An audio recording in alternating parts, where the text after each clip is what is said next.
4, 3, 2, 1. You'll never have the sacred stone. Oh, this you crazy mother. He has a lot of problems. Struggle to be top 5 in points at the end of the season. Wow.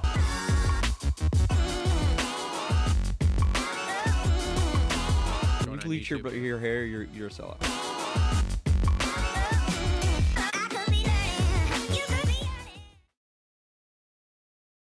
Yo, what is up, everybody? Welcome back to the Moto Aftermath Show. This is episode number 327. I'm your host, Travis. I want to thank you all for joining us here in the TLR Coatings studios. We are going to wrap up round number 5 from Glendale here. We've got an action-packed show, and what I mean by that is it's Super Bowl Sunday, so I had to call around to get somebody who was not interested in the Super Bowl, which is harder than you would think. So in studio with me tonight, back for his I don't know what number show. He's been here before. It's got to be At least a dozen right now. I mean, say he got to be 10, 12, something like that range, I would Maybe say. a little bit more than that. Former mechanic, former rider, former. Is there anything else former we should say in the industry? Former I guess you video could talk, bro. video guy for Verb or photo guy for Verb. It is Mr. Tom Cooper. Welcome back, bud. Hey, everybody. Thanks for joining us tonight. Yeah. Thanks for not being into that whole satanic devil worship stuff with the Super Super Owl? Bowl. Yeah. Uh-huh. Yeah. Yep. That's okay. I was over this way for a hockey game yesterday. I had an away game in Muskegon. Mm-hmm. Playing minor pro hockey. There you go. My 4th season. Might be my last season. We're going to find out. Yeah.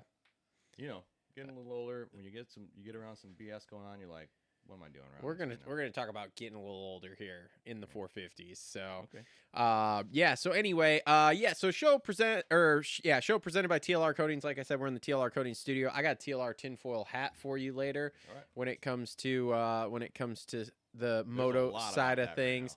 450 segment going to be brought to you by our friends over at Worx. Complete Racing Solutions going to be bringing you the halftime report.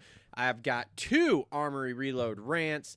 Flo Racing going to be bringing you the 250 race recap.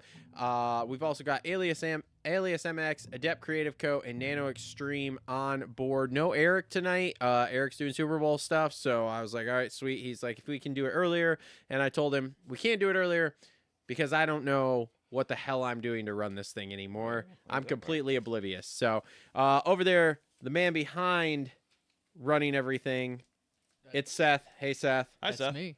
Seth has a microphone tonight. None of you guys I have a microphone today. None of you guys can see Seth, but maybe other people, but I call him Seth Davies because he looks just like Cole Davies. Exactly like Cole Davies, who Do we're I- about to see in 2 weeks. 2 weeks from now.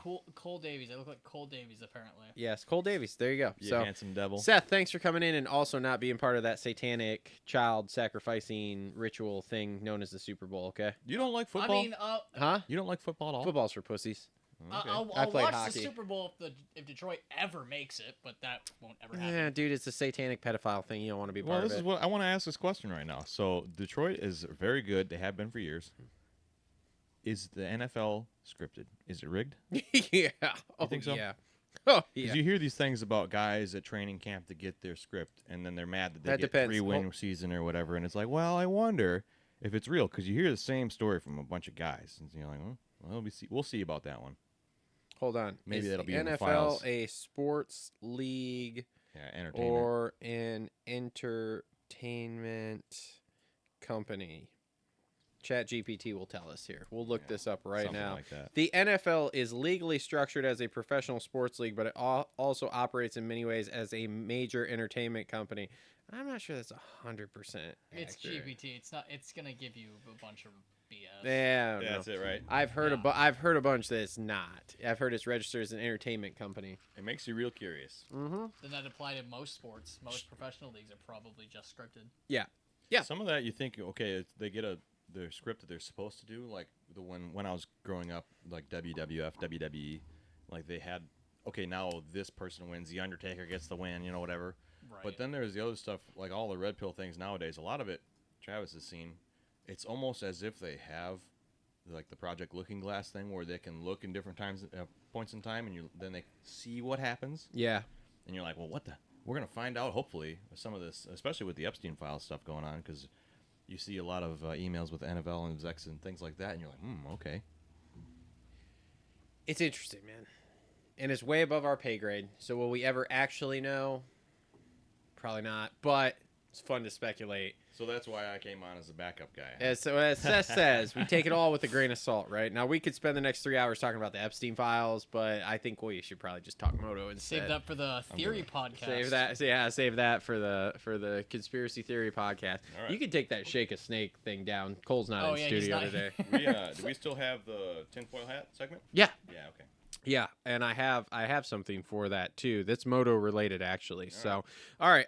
So let's do this here. Let's jump into our 450 race recap brought to you by our friends at Gutter Worx here. Always well hung, just like Justin Barsha.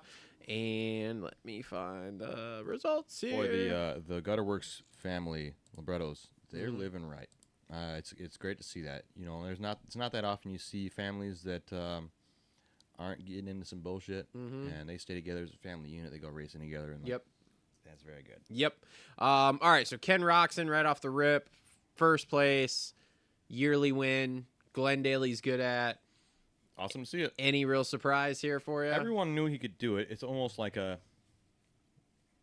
what version of Kenny's going to show up? Because it's like you get a guy that's really fucking good, and then sometimes he shows up and he's a saber-toothed tiger. Yep. So I'm happy to see it. I mean, I'll be honest, there was a point. So when he first got Hunter, I was like, okay, sweet. Hunter takes 10 minutes in the main to warm up before he gets going. It was like lap 3, lap 4. Yeah, and so I was like, cool. As long as he doesn't sprint away by 10 seconds, Hunter will catch him. And he didn't, but Hunter said he was just tick off last night, felt lethargic a little bit. So We all been there. okay, yeah. So I mean, it's great to see Kenny. This is what we talk about all the time. He's good for like a win in the season. Like, I mean, that's what it's been for 7 years now, right? Like, There's he guys gets that a show win. up and they expect to win, and like it's one of those things where like they're almost like, what happened? Like, Yeah. how did I not win this one? And then there's guys that when they win, they're like, oh man, what a relief! It actually happened. Yep. There's a difference there. Yeah. But, I mean, you're on a bike that you know, which is why you stayed there instead of going to Ducati, because Ducati threw a bunch of money at him. Those are really good too. Those Suzukis, I had one. Mm-hmm. Not a Ken Roczen factory bike, but Well, I mean, even as long as stock you've Ken, had they're one since so good. 2007, you know how good it is. So, I've had a few of them. They're really good. yeah. So, I mean, this is one of those things I say it at the beginning of the year every year. If he wins a race, okay. If he doesn't win a race, okay. It's just Ken Roczen. The interesting thing moving forward is just how long can he keep it going? You know, how long can he stay fighting for podiums, whatever? Does he get hurt? Does he fade into oblivion? Like, that kind of stuff happens with Kenny.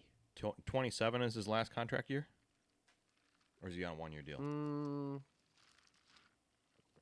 I don't know if his deal's up this year or not. Is he motocross and supercross? Or supercross No. only? He's only Supercross, World Supercross, and SMX. And he can do outdoors if he wants to, but They have to do a couple rounds, don't they? no.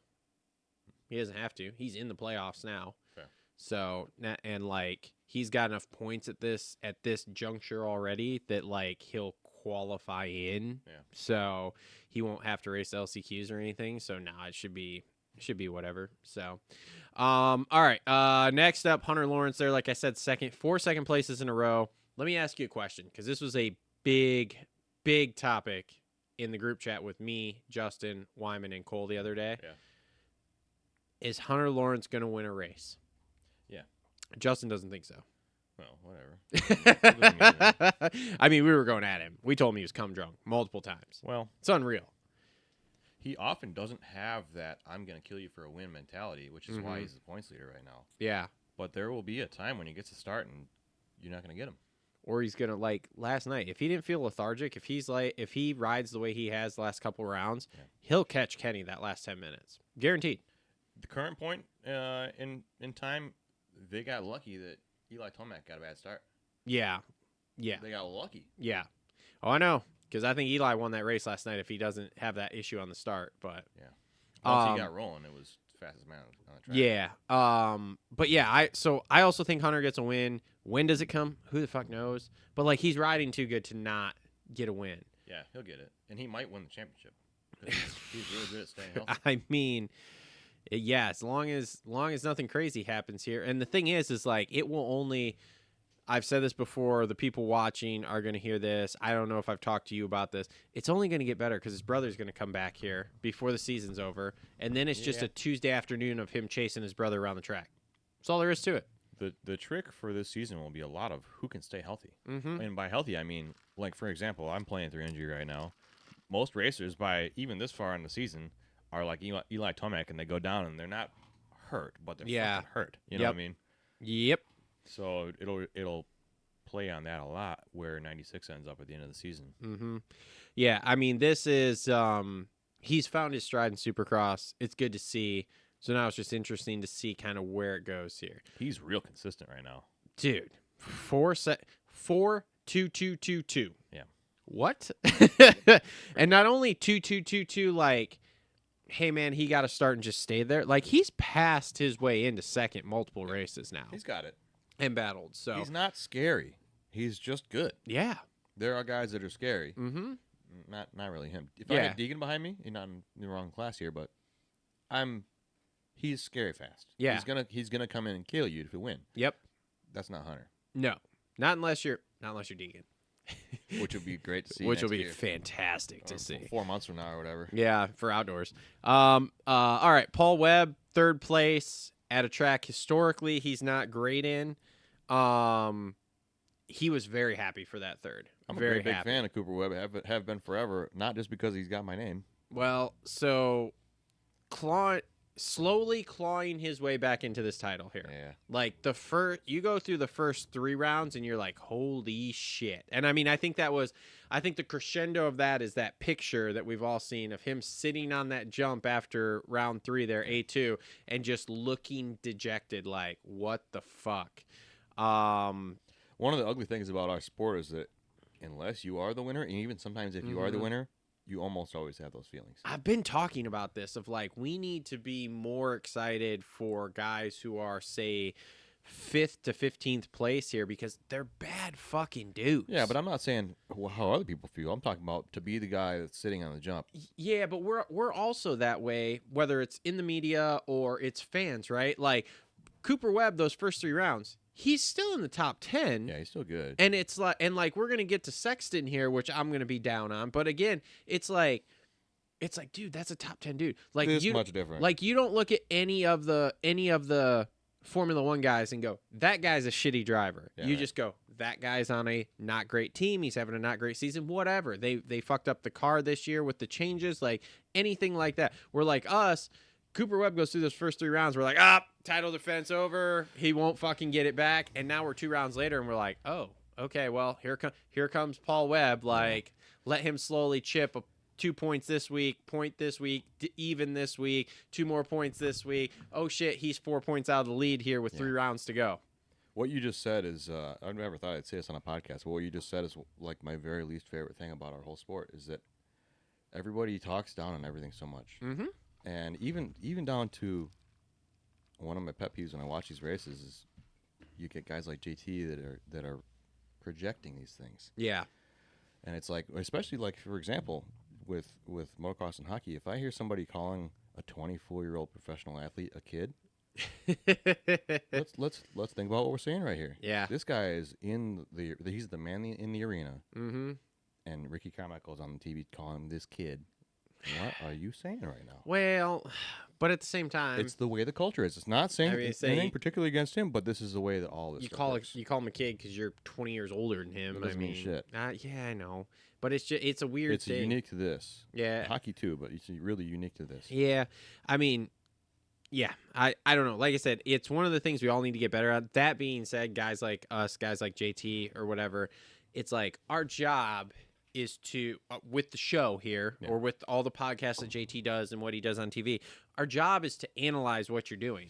So if you're not Us, it is JT. I don't agree with that. He said that on the broadcast. I don't agree with that for him. What do you mean? That his job's not to analyze stuff? Correct. His job is to be essentially like the host, the trackside reporter, not to say, here's what I think of what fucking Hayden Deegan's doing in the whips and the whoops. I hate that. On TV, yes, you are correct. However, he does podcasts throughout the week. Yeah, That's your job throughout the week. That's different. So that's what I'm saying. And I understand too, where like like I understand what you're saying with that. Yeah. It is. Yeah, like It's a tricky spot. his but job on TV is to, and it'd be interesting to see what it's actually wrote as, is like what kind of analysis do they put in there that you're supposed to do, or what are they actually telling you? Because we may think that like, oh hey, you're just the, and I don't have anything against JT. I love JT. I love his analysis. I listen to him every week on that live moto and all the review shows and everything. But it's like, yeah, what is your job for TV? What do they tell you? Because are they telling him to say, hey,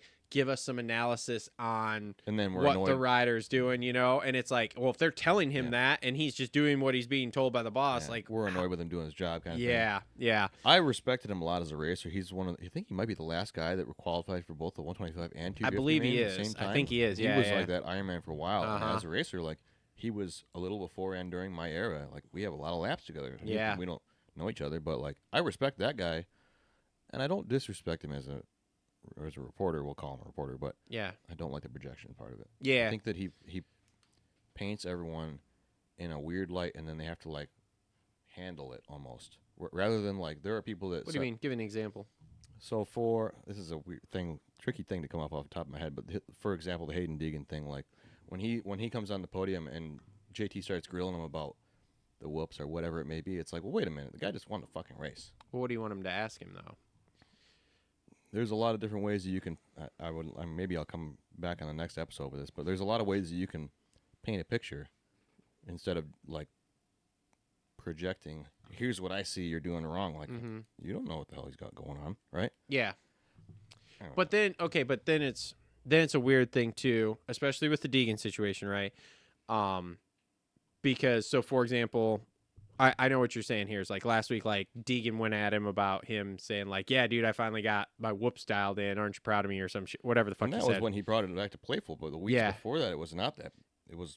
But so this is where this is where it drives me crazy with the Deegan fans themselves, right? Yeah. Not even Deegans, but the Deegan fans. It's just an example. I know, but it's pertinent to like so like we'll come on this show, which our job is to analyze stuff, right?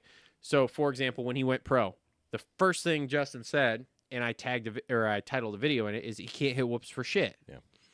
We get crucified. They're fucking pissed off because we said it. But then 6 weeks later, him and his dad are on a fucking vlog saying, oh, I can't hit whoops. Like, I'm working on whoops. I need to improve my whoops. Okay, so yes, we might have not said it in the best way of like, well, you know, he's really good, but he needs to work on whoops. But what we said isn't wrong. You just didn't like the way that we said it per se. And it's the same thing with JT. Like, bro. A lot of it's how he says it. His struggle, and again, I don't want to get too far into Deegan because we'll get to him, but like his struggle has been whoops. We watched it last year. Cole Davies, a rookie, fucking blew by him in whoops, okay? So you need to improve whoops. And especially if you're going to go to the 450 class and fucking battle with Jet and Tomac and Sexton, you got to be good in whoops. So, okay, there you go. He's analyzing your riding, and then you're taking offense. Like, the thing is, and JT said this week with it because everything's going on. It's not personal.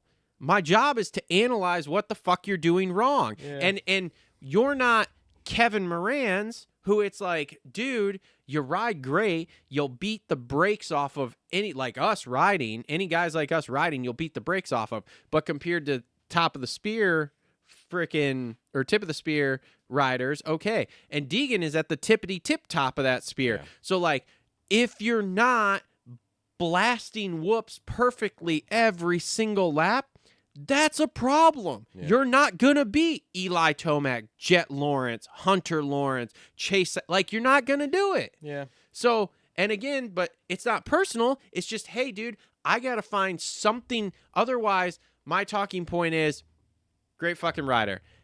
And we move on. And who the fuck's going to watch that? People don't. They want to hear something. I watch a lot of vintage moto, and David Bailey would never talk the way he does. Never. But what do you mean? But what would David Bailey say, though? Talk about other things that they do great, or talk about what do you work, whatever. He's just, the way that JT, I feel that he paints the picture, is the wrong tone. The thing I'll say to that, different time period, too. Well, maybe I'm old school, but I'm just saying, back then, you weren't trying there. Back then, there wasn't the amount of media there is now, right? Yeah. So, for example, when part of his David job. Bailey spoke, how many other guys were speaking on it, period? Because David Bailey was on the TV broadcast, right? Yeah, right. So the only place you saw it was on the fucking TV broadcast. He was the only guy speaking on it. You have like the entire audience we have now is only watching one thing, where now it's like there's 57 motocross podcasts. Yeah. So like if you don't say something slightly controversial even, who the fuck's going to watch it? Like I Well, said, I don't care about that I could come on here and say like, yeah, dude, Deegan's crushing it. It's awesome. Whatever, we move on. Awesome ride for Ken. Hunter, great ride. Webb, great ride. Justin Cooper, great ride. And we move on. No one watches it. I get 0 For a views. podcast, it's different than being the guy on the podium, interviewing Yeah. the winner. Yeah. Interviewing the winner. But then too, okay, so he goes up there and he just says, hey, great ride. Take us through it. Deegan goes, yeah, man, great ride. Want to thank Star Racing, Monster Energy, Yamaha. Gets off the It's fucking boring. No one's talking about it. Who gives a shit? Let's face it. What did we all used to do 5 years ago? You wouldn't even pay attention to the podium. Why? Because nobody gave a fuck. Oh, I always watch it. We knew who won. All we're going to do is listen to them fucking read their sponsors off the pit boards. This is at least entertaining. At least there's something to watch. Like with Deegan right now, I literally watch his podium interviews because like now it's not even like he's going after dudes because he's so fucking far and away the best in the West Coast right now. Yeah. Now it's just to see like, okay, how far in the opposite direction of the question that he even gets asked does he go? Because you get like what's her name, Haley Shantley or whatever that does the practice one, and again she is not JT, so she doesn't go crazy, but she'll ask him something and he like just completely opposite. Hey, so you were really great in the whoops today. You know, what changes did you make to the bike? Yeah, man, you know, that triple over there was really fucking sweet. I threw it upside down, like whatever. My mechanic got fine. That was bullshit. What, you know, and like just doesn't even fucking answer the question. Drives me insane because I'm just like, I'm like, okay, dude, you can say whatever you want. I don't really care. Anyway, it's a whole, look, man. We got off on a way big tangent there. So back to Cooper Webb getting third. I bet the comments are going wild. Clawing his way back in. Freaking fantastic. All right. Yep. That's funny. Dave says Hunter doesn't win a race. What do you guys think of Chase odds of getting back in the championship? We will get to Chase here and finally getting to catch a live show. Yes. Yeah. Welcome to the shit show here, the stupidest motocross podcast on the internet. As I always say, join our members area. You can watch us do this shit live. And cheers to y'all. Cheers to everybody. Hey. There we go. Man, that's a That- nice watch you got there. a Must be little, nice to be rich. I gave you my other watch. Yeah, no. Literally not even a month ago. yeah, I know.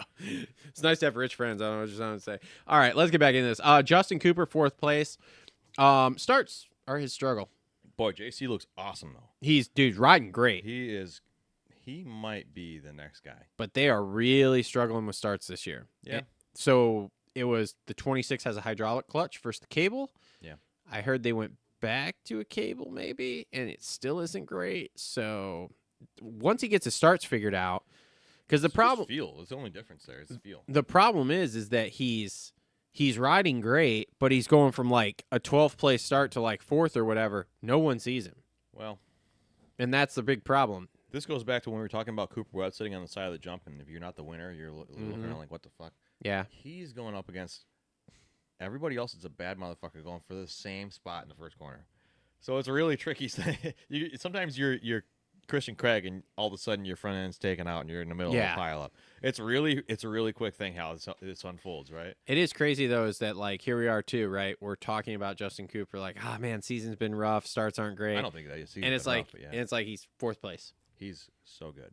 He's dude. It's and he's so quietly good. I don't know him personally, so I don't know how his heart is. If his heart's, how do I say this? You get guys that Heart's come from in it, nothing, yeah. and they're like Cooper Webb's kind of an example, but he doesn't come from nothing. But you get guys that are like Sabertooth Tigers. They're hungry, right? Hunger never saw bad bread. They're gonna get after it. Yep.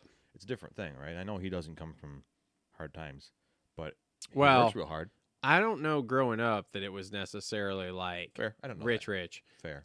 We all know his wife comes from a very affluent background, is what I'm going to say. Sounds good. But I'm very pumped that she's as committed to his career as she is. So that's Seth, cool you got a to rich see. girl in your life right now?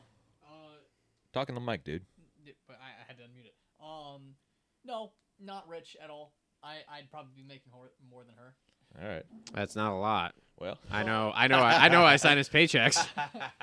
Well, yeah, but not yet, buddy.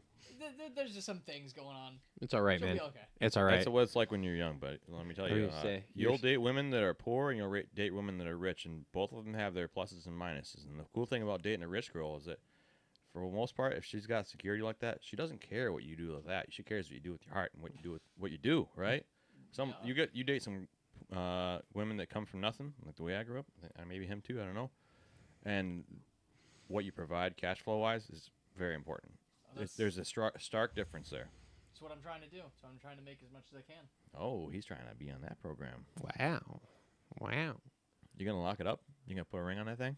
Hey, That's the plan. hey, let me ask you: does that involve showing up an hour and a half after you told me you'd be here, or I was here on time. today? Yes, you were. Your freebie day, you show up on time. The days you're working, you show up an hour and a half late, man. Yeah, last week wasn't a great week for me. I don't know why. It just- Hey, Seth, what time you want to come in? 1 o'clock, 2, 2:30, 3 o'clock. Seth, you set your own hours and you're still late, Yeah. man. Come on, bro. There's a structure thing there, eh? Yeah, you know. This last week wasn't a good one. Look, for me. he's still a kid. We'll give it to him. Anyway, let's move on here. Prado, 5th place. Dude, P1 in qualifying. Might P1, be my favorite ride right now. He might be. unreal. Yeah.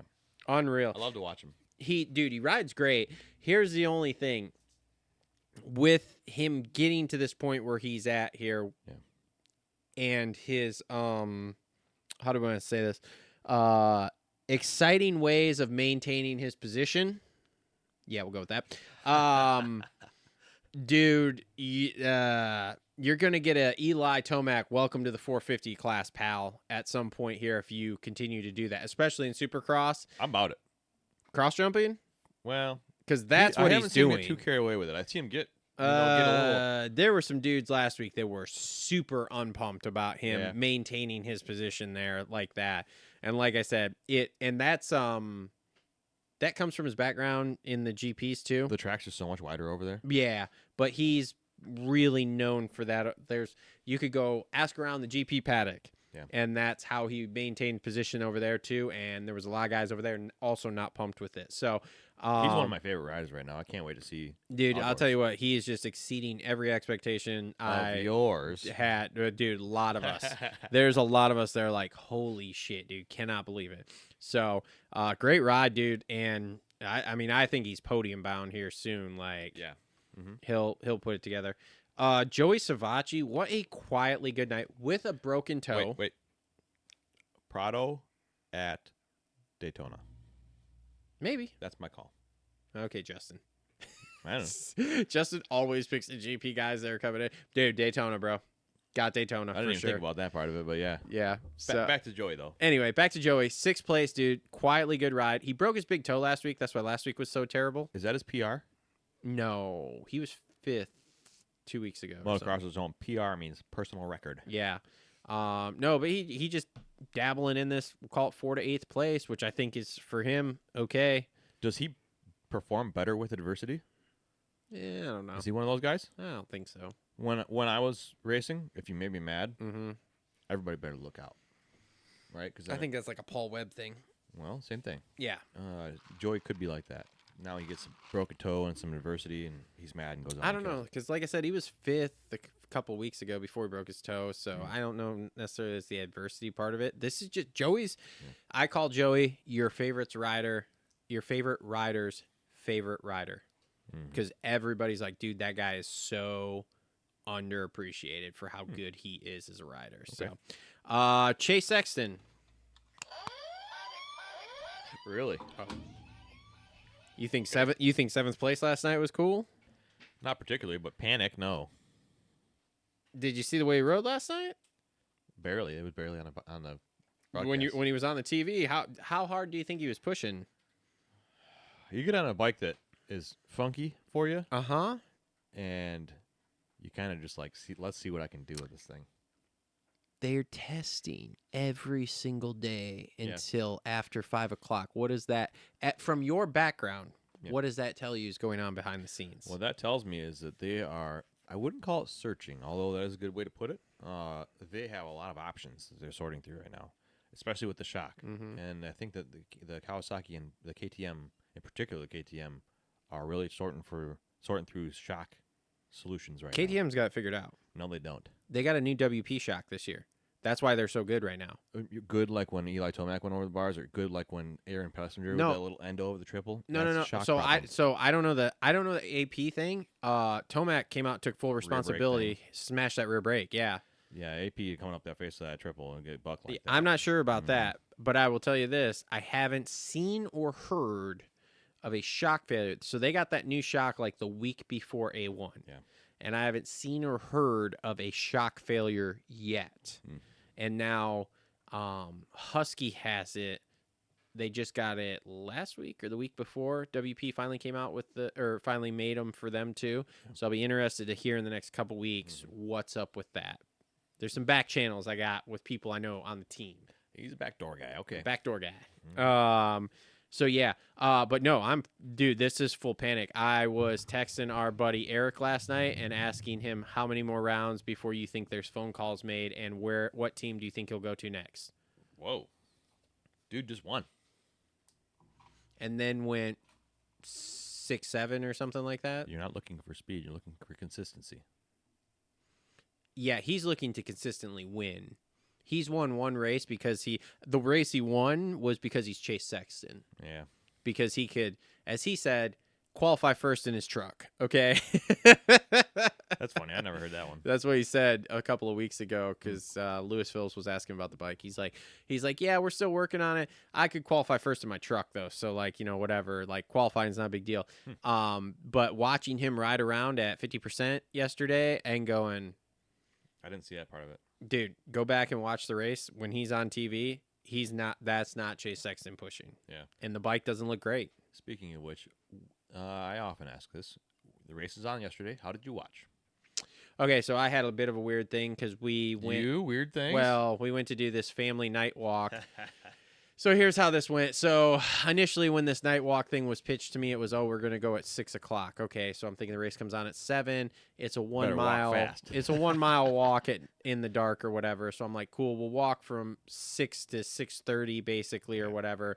We'll be done. The kids will be playing. We'll have some hot chocolate. I'll sit there and watch the heat races on my phone. No big deal. And then I'll be home for the mains or whatever. Right. Well, we didn't get there till 6:30. So I was watching the heat races, trying to walk down these snowy paths that hadn't been shoveled. So I was watching those kind of half-ass. And then I watched the LCQs in one of our friends' cars because his feet were freezing. So me and him went and sat in the car while he was warming his feet up. Did you warm his feet up for him? No, absolutely not. Hate feet. But I did watch the LCQs in there, and then I did make it home for the mains. That's a clip right there. I did make it home for the mains. So I did watch the main, like actually sat down and watched the mains or whatever. All right. But yeah, no, dude, Sexton, this is full panic. And I say if we go 2-3 more races and it don't get better, the phone's ringing. What was and this will deal? be 2-year deal? 3-year deal? 3. 3-year deal. So this will be the second big money 3-year deal that Kawasaki's put out there that then someone has walked away from. I like to see them. Even today, I got into had somebody giving me shit about them doing race day testing, swap changes, shock changes and stuff. The complaint in the past was that they weren't willing. Doing shock changes between day program and night show is not. Well, having a full PC setup on there is willing to try stuff. Yeah. The problem being, that bike might just be a big piece of shit. To be honest with you, I mean, dude, look at Prado. Yeah, but you can. I never liked the ergonomics of Yamahas. Right? Yeah. So I could get on it and ride it, but it wasn't my sprint speed. Yeah. It doesn't mean it's a bad Yamaha. It just means it's not for me. Okay, well, you're now on your second big money deal guy, and this guy is not a GP rider coming over who's learning the ropes. This is a 7-time winner last year on a bike that the shock failed after every moto. Yeah. And he put one together. He's known to be picky, but yeah. Because he's the dude. Yeah. Look. I said this was a Sexton thing the first few rounds here. I was like, dude, holy shit, Chase. Like, what the fuck are you doing? Now I'm looking at it and I'm going, maybe it's not a Sexton thing. So if you think let's just say, I don't agree with this, but let's just say he peels out midseason on his contract. He's not going to peel out mid-season. Let's just for shits and giggles here. Mm-hmm. He's not going back to Honda where he left with problems. He's not going back to KTM where he left with problems. Where's he going? I don't know, man. I don't know. Suzuki, we're out of 2016. So the interesting thing I heard this week is that Suzuki did make a pass after they signed Anderson. Yeah. So they already had Kenny and they had Anderson. They did make a pass, I guess, or an offer to another big name rider after that in this offseason. Now they got turned down, but so I don't know if that would be a possibility or not. However, I've also heard, as most people have, Suzuki is kind of getting back in the game here. They're putting a lot of money into racing again. There's been guys from Japan over here every single round so far. That's good. So I don't know. There's no reason for them not to have a fucking new bike. There's no reason not to. Yeah, who knows? It's been coming for 5 years, dude. Well, I'm not every saying year I hear there's a right new now, one coming. what I'm saying is from businessman to businessman. Yeah. Right? He and I are both CEOs. To have the brand already making the motorcycle and not to just make a few improvements that are fucking well already proved out. Yeah, but at the is same time, your bike crazy. just won. So Yeah, but if you can keep using the same shit, why not? because you could sell 100 times as many with an electric starter and a couple minor changes. That's yeah, why. but so it'll be great, and I keep hearing that that's coming, and the rumor mill on it's more serious this year than I've heard it in years past. Yeah. However, it's going to change all the ergonomics of the bike, dude. Naturally. So The bike's going to be different. So Yeah. make a fucking good bike. yeah, so I don't know. I don't know. We'll see. But the panic button's out. The panic button's pressed. And if, dude, I mean, Chase Sexton won 7 fucking races last USA year. hockey, Won 7 fucking races last year and just finished 7th and was riding at like 50% when you saw him on TV last night. It's not good, dude. It's not good. Did he go down yesterday? I forget now. No. Not that I remember. See, cruise I'm sure he control. did. Who knows? Let's see. The chat will probably tell me I'm a fucking idiot. You didn't ask me, but I was playing hockey at the same time as the races on yesterday. So when I got back to Grand Rapids, where I'm posted up for the meantime, I watched it and it was like 4 in the morning, but I watched it. Coyote, you're completely wrong. Chase will 100% walk away if they can't get that bike sorted. If that bike's not sorted by round 8, he will get out of this contract. He'll That's do not this. my He'll opinion do at all. the same. He'll do the same thing. He will do the absolute same thing that Prado did. He will pay his way out of that contract to go somewhere else next year. He's not going to stay there to not win. He's not out here to if he want to go develop a bike, already you go. won. If he want He already won. one Prado race didn't win. One race is not his thing. 1 of 4 is fucking good. 1 of 5. Well, Dude, I mean 1 of 5, and what are his finishes so far this year? I know it's not consistent or good yet. 7, 5, 1, 4, 8. What's his point standing? 6? P6? I should have this up. P5. Yeah. So, I mean, his title's over. That's weird. His title's way over because he is P5 with 89 points. He is 17, 18 points back. That's nothing. That's nothing. No, it's not trending that well. I mean, don't get me wrong. Like Webb's was bad, right? Like Webb was in there, but Webb's is trending like, okay, cool, we're going in the right direction. Podium, Today it is. win, podium, like we're trending. You give me Webb with 3 more and isn't even looking like that. I mean, dude, same thing as the first 3 with Webb. You look at the first 3 with Webb there, I'm going, dude, it's fucking over. Yeah. Until you start to would show say me that, something. right. But Webb also hasn't been out testing and changing suspension between every single session. Webb has been like, hey, let's get our start style. His bike's probably pretty similar from last year's, too. He's riding the 25, so yeah. They just had to work on start stuff. So anyway, AP 8th.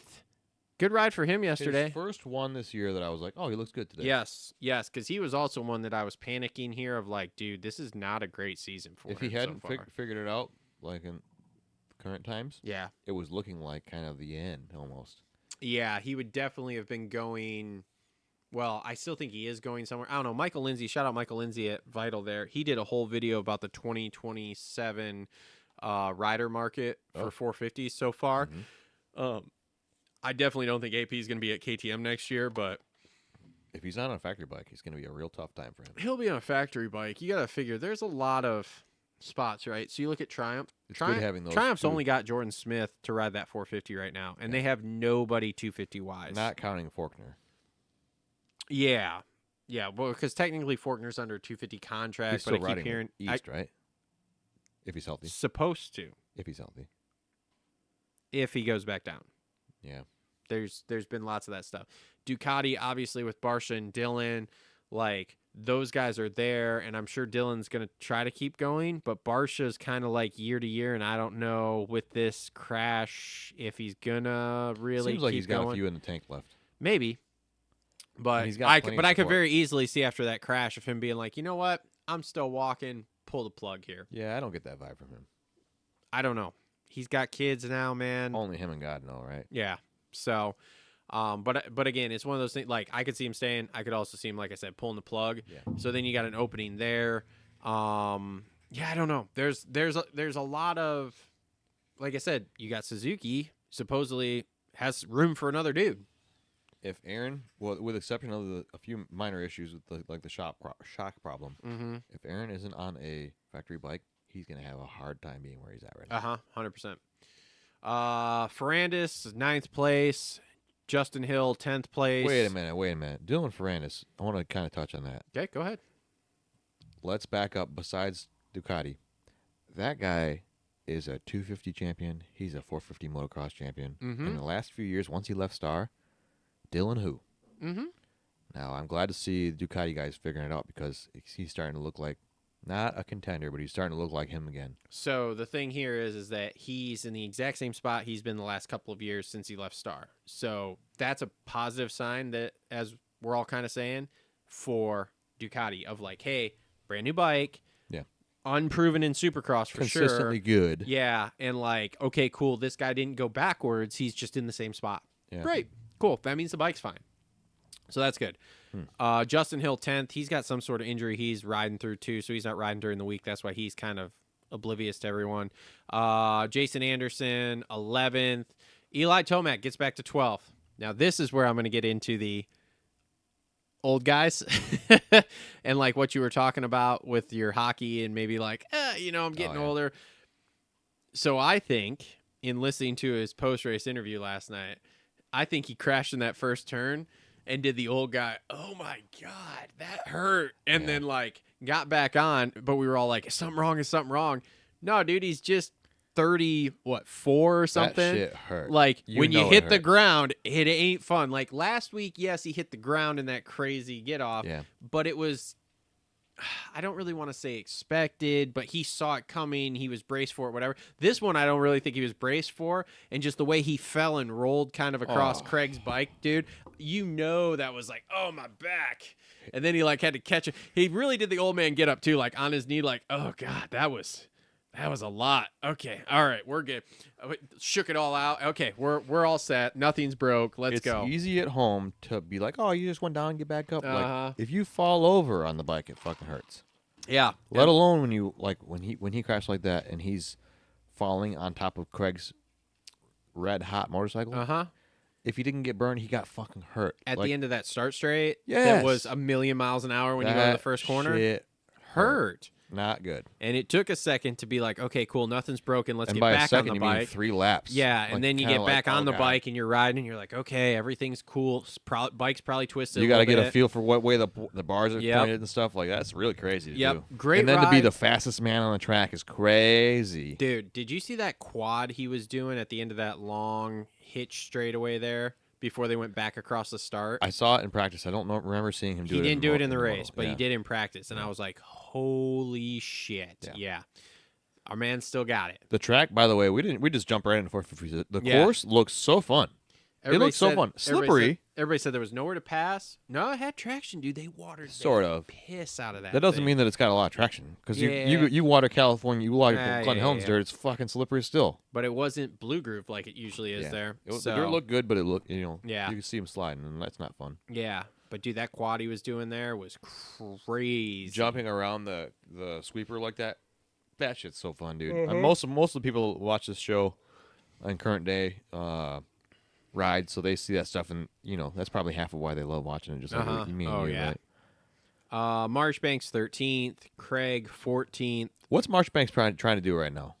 Because I Make watched it him to a little outdoors. bit. I watched him a little bit yesterday, and he was like, He's trying to make it to outdoors because It was like you at a local race. If you ever did any ever again, you would just be riding around trying to get to the checkered flag. yeah, that's what he's trying to do here because so he has extenders in his contract for staying on that bike next year. Oh, That from what they've said, if he makes it to outdoors, are pretty fucking easy for him to hit on 450 outdoors. so he's got contingencies in his contract that say if he performs this, that, and the other, that he can remain on the 450 Automatic position? extension of the contract for next year. That's cool. So I like that. yeah, so his sole goal at this point, as far as I'm concerned, is to make it to outdoors so that he can hit those points and then be ready to rip. So I deal with a bunch of agents in other ways, including hockey, and it would be interesting to have an agent on here and just find out some of the nuances of a contract because there's a lot of clauses and shit. Even I'm a shitty hockey player, although I'm playing pretty serious.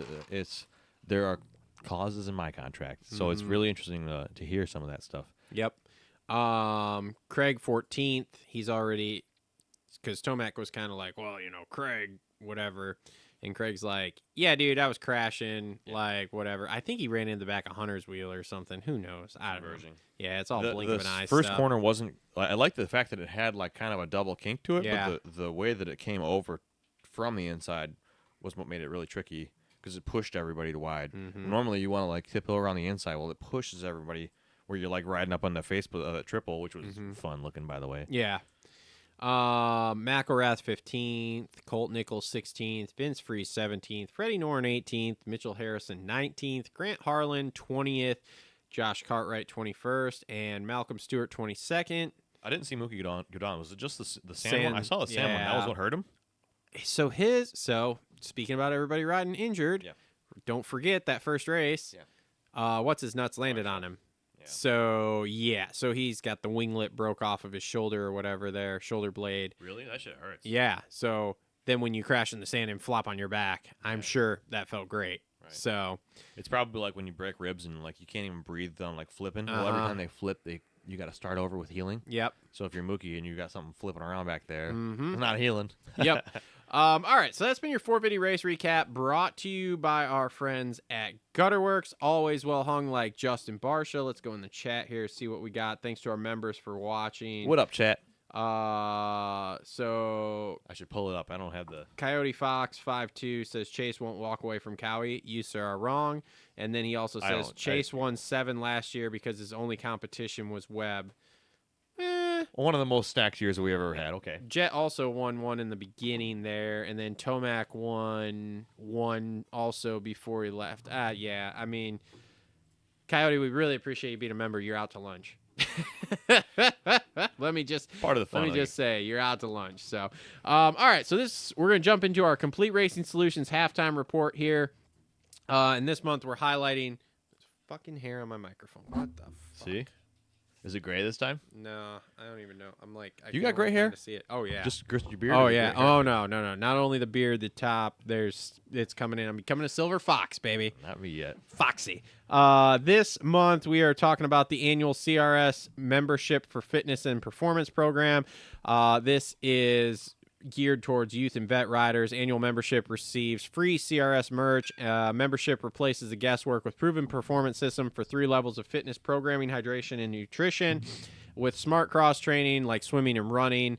And then when you add in the partner discounts you get being a CRS member, then if you use those, it basically pays for the cost of membership. So make sure to check them out. CompleteRacingSolutions.com. Coach Rob will help you get trained up and ready to rock and roll for your riding season. He is great. He's fantastic. It's almost a shame we don't have him on the pod tonight because he's a wealth of information. He is. So I got to get him on soon. He hasn't been on for a while. So, all right, halftime report. So let's start with here. Because you brought this up when we were talking before the show. So Larry Brooks diagnosed with stage 2 colon cancer. Man. Rough. Here's the thing. In the way we live right now, especially after Rona, cancer happens to a lot of people. Yep. And there's never a good time for it, right? But then you have it happen to someone you've been around forever. Like for me, being in the industry for a long time, but also growing up watching racing. The fucking guy, I wrote down a couple things today. The guy was pro from 84 to 96. So 12 years. His 3rd Supercross, he won on the 125 class at Orlando. He says he's not that good. Well, here's the thing. He was one of those, not Joey Savage, but he was one of those guys that could win, but was Yeah. average like 10th Yep. for a long fucking time. But then he went from racing to being the Chaparral team manager, and he's been in the industry as a manager or other things most of my whole life. Drank 5 cases of Mountain Dew a day back in the day. I know nothing about that, but that's funny. That's what I've heard. Is he was a Mountain Dew fiend, and now he's down to like Well, maybe like a case a day. You Weren't know? we all back in the Oh 90s? yeah. So yeah, I mean, sad to hear. Glad to hear though that like it seems pretty optimistic that they caught it early enough here. Is it? I don't know about colon cancer. So from what they said yesterday, they had caught it early. He'd had surgery to remove whatever. It hadn't spread to the other organs, and he'll start his chemo and whatever treatment, which, that's not great, but whatever. Oh, chemo's more than half the problem most of the time. Yeah. So, look, I'm not a doctor. I'm not going to pretend to be one on this show. We I can talk fucking about should that. have been a doctor. We can talk about that in our freaking tinfoil hat podcast, but Really though, I should have been a doctor. You probably there this you far go. along. You got all the experience that you get throughout racing and other things. Oh, yeah. And you're like, shit. You go to Oh, a doctor and you're like, this guy sucks. I'm going to another one. You know what I mean? Okay. Hang on a second. Larry Brooks, when he went on a bunch of different teams, including KTM, he was like when Michael Essie and Ivan Tedesco at Glen Helen 05, and Okay. Grant Langston was happening. Like he was one of Larry Brooks is a fierce guy. He's a fierce competitor, such as I am. You often the line between fierce competitor and villain is a very thin line. Yeah. He oftentimes tiptoed in the villain role. When you get into like the Michael Not Essie Larry. situation and stuff, that was why he was so good, because he was so fierce that he could also play the villain role, right? Yeah. When you think of Larry Brooks, I don't know if you watch a lot of old races like I do. When you think of Larry Brooks, what do you think of? Yamaha? Current Suzuki days? So with Larry there, I just remember him as being a manager because Of which team? So the Chaparral team, I remember that for sure because that was like Before when your time, really.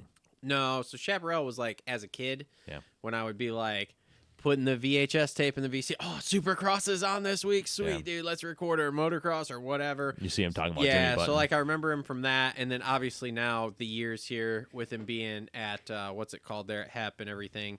So yeah, I mean that's all I remember. I don't remember him as a racer.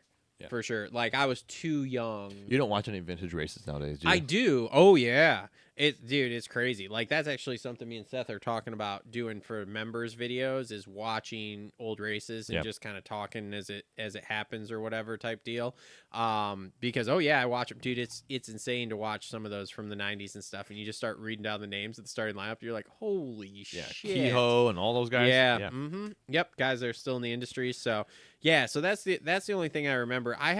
I'm sure I've watched a couple races with him in it, but I don't remember A lot of them. Yeah. So you remember when the Supercross went to the LA Coliseum? Mm-hmm. You would go through the pillars of the Coliseum. Yep. And he hit one of the pillars going down the fucking Oh, track. really? I think he was in second place at the time. Hmm. Yeah, I think it was 85. No, not 85. Somewhere around there. Hmm. It was gnarly, dude. Because Oh, yeah. you're not going, oops, and you flip over. You're going down the fucking Coliseum. Uh-huh. You're coming out of the second deck. Yeah. Oh, yeah. It was a wild thing. Interesting. Back to the comments. Post a link to the YouTube or something. Yeah. Yeah. Okay.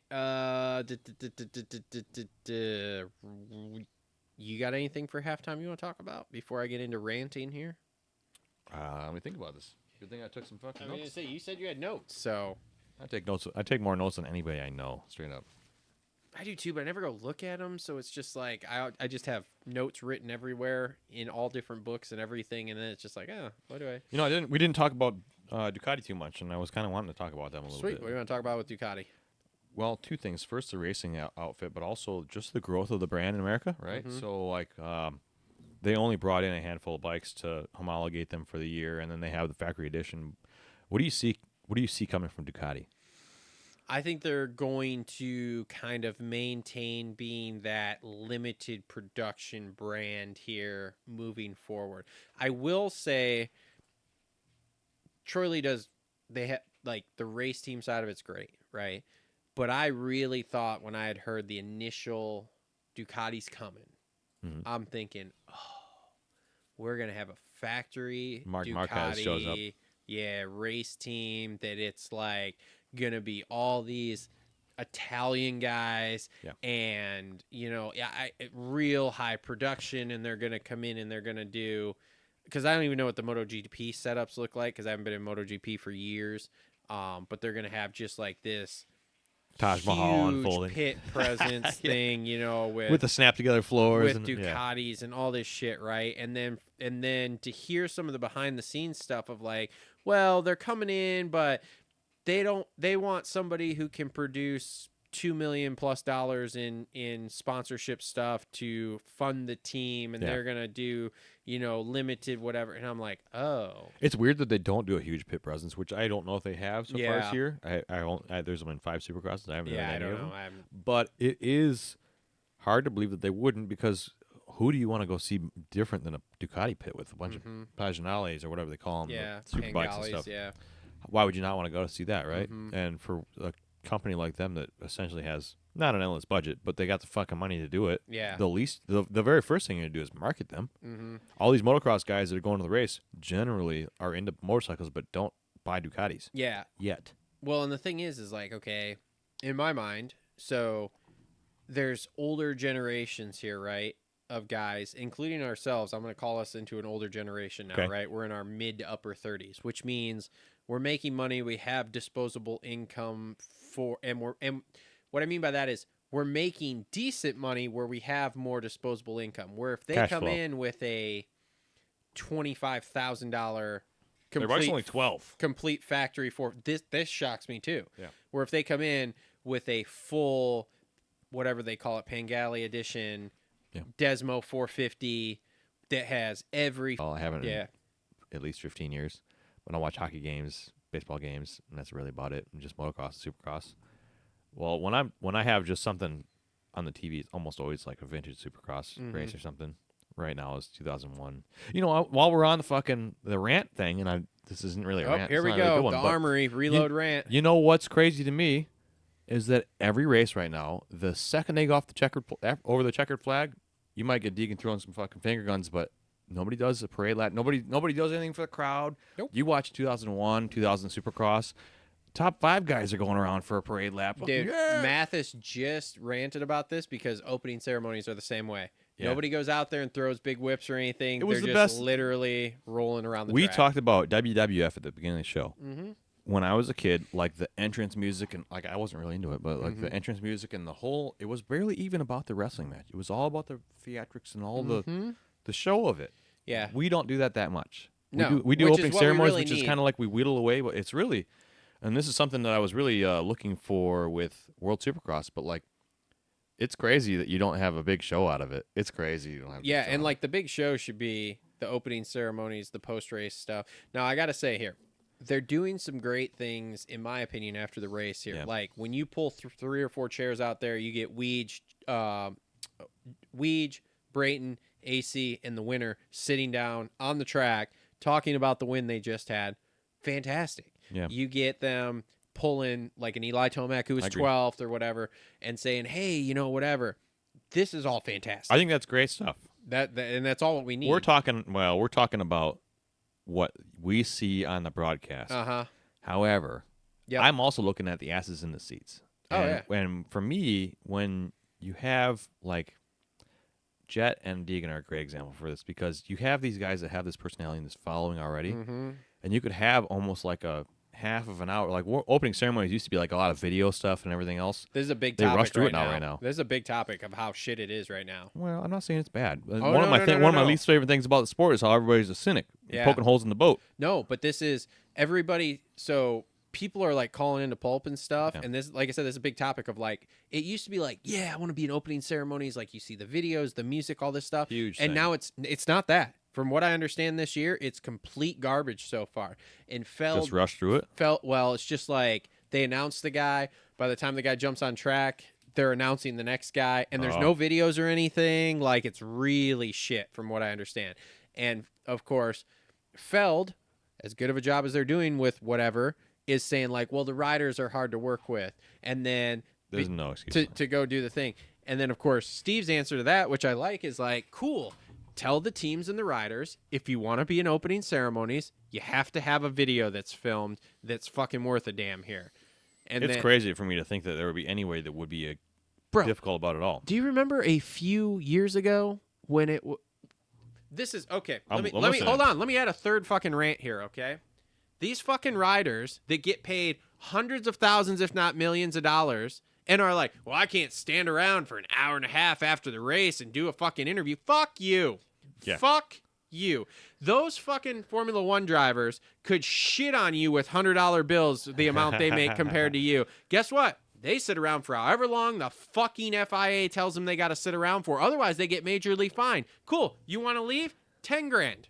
I've never heard of any of that part what you just said right there, but I watch a lot of vintage stuff. I don't watch it on TV, but I see a lot of how things should be. Yeah. So to say. Mm-hmm. And you have Hayden Deegan is literally Macho Man Randy Savage.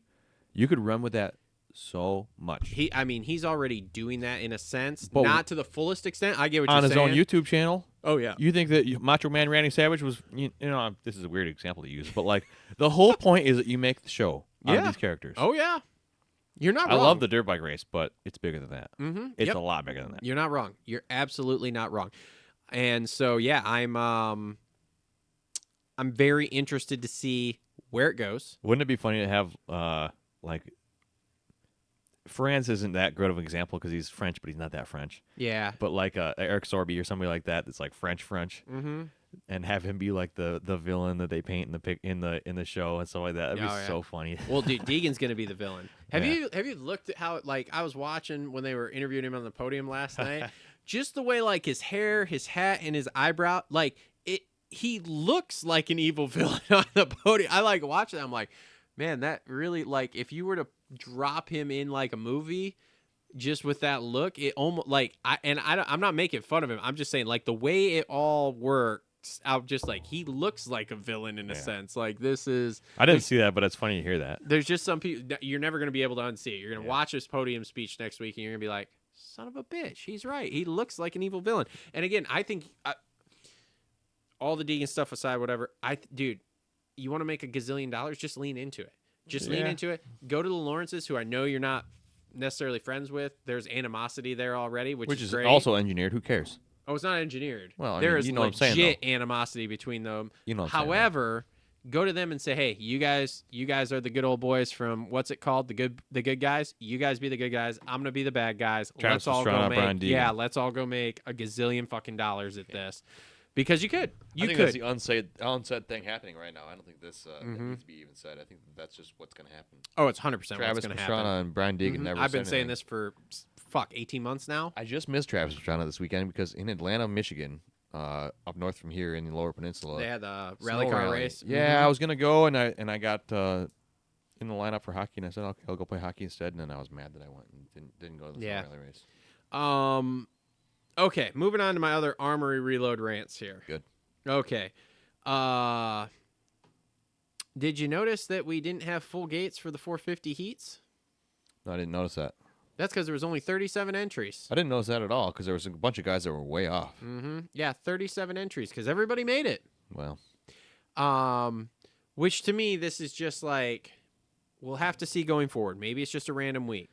But my that rant played in my favor sometimes back in my career. Well, but my rant is like, okay, cool. If we have that, this is where we need an Xfinity series or whatever, a second tier series essentially, where guys can still make a living doing it, a la big arena cross small soccer stadium. Let's go soccer stadium. Wait, you're saying a Supercross series. separate race, or you're saying a Oh, third, yeah, a third? No, not a third class. So Class. the third class is going to be the SMX Next kids. I think the third class. Well, yes, that, but also once electrics hit, electric's gonna be really good. I think that's the fourth per se class, and I think that draws. We have too much. We have an abundance of talent. We have too much talent. Mm-hmm. Once we draw some of that to other classes, Yeah. it sorts itself out a bunch more. Like there's a bunch of guys that are very, very good. Mm-hmm. There's some guys that are kind of buried by the guys that are dominant, Yeah. but they're really good, and they would be really good on a electric bike or Mhm. otherwise different class. If they had a 125 class, which will never happen, Yeah. that would be the similar. Yeah, no. So I think what you're going to see at the main races here is you're going to see the SMX Next are going to go coastal, like the 250s. That'd The be cool. the 250s are hopefully going to go to a full 17 round series, I would like to see that. and then you will have the 450s or whatever. We And- need another class then, because then there's too many 250 guys. I like having coasts for the SMX Next a lot. I like that a lot. yeah, that I think is gonna be a thing here in the not too distant It future. should be required If you are, 100%. if no, it should be required. If you are a team that has, I don't know how. This is just off the top of my head right now, but let's just say you're a Ducati, you're a KTM, Yeah. and you have a factory outfit. You should be required to have SMX guys. Yeah, 100%. So the way it should work is there should be, and here we go. I'm gonna fix the sport again here. God Good. damn. I like productivity. I like to add things. If So- you're just poking holes in the boat, fuck you. But if you're helping, I don't want to poke holes in the boat. Here's what I want. I want to see 40 450 guys show up every week. I want to see, let's not even call it 40. Let's call it 30 250 guys. Make that the Xfinity series, where then you can pull from that and then make the smaller series. what do you mean 30? You're saying that there shouldn't be any qualifiers or anything. It should just be here's 30 guys every week.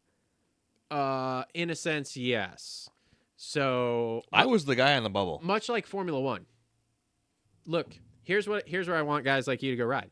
I want you to go ride the feeder series that does the bigger arenas. Not arena cross per se, but does the bigger arenas. I don't what it care is. if you want to show up in your pickup truck in that series with your bike because you can ride and you got your pro card and you ride. I want it to pay money still. Yeah. I want it to pay money. Yeah. I want the next kids to be in the SMX Next, which is coastal. I want the 250s. In the Supercross. Yes. I want the 250s to be a full 17-round series with teams fielding multiple dudes, 2 dudes per team to get to the 30, 40, whatever dudes you need for that So you class. don't believe in privateers. Not for the pinnacle here. And you mean Sup- you mean for any Supercross? Supercross is the pinnacle of So dirt for bike any racing. Supercross, you say no privateers Mhm. for arena cross and other things. Fine. For the feeder series, yes. Okay. We'll call it semi-pro. That again, these teams now have to, in essence, support that in a way. Okay, so Kawasaki has to support it. Honda has to support it because they need these riders in the wings. Because I kind of want to see it not fully, but go to, in essence, like what NASCAR and Formula One have, I where don't you know much have. about NASCAR right now. So NASCAR's got kind of the same thing as Formula One. You own a team contract, okay? Yeah.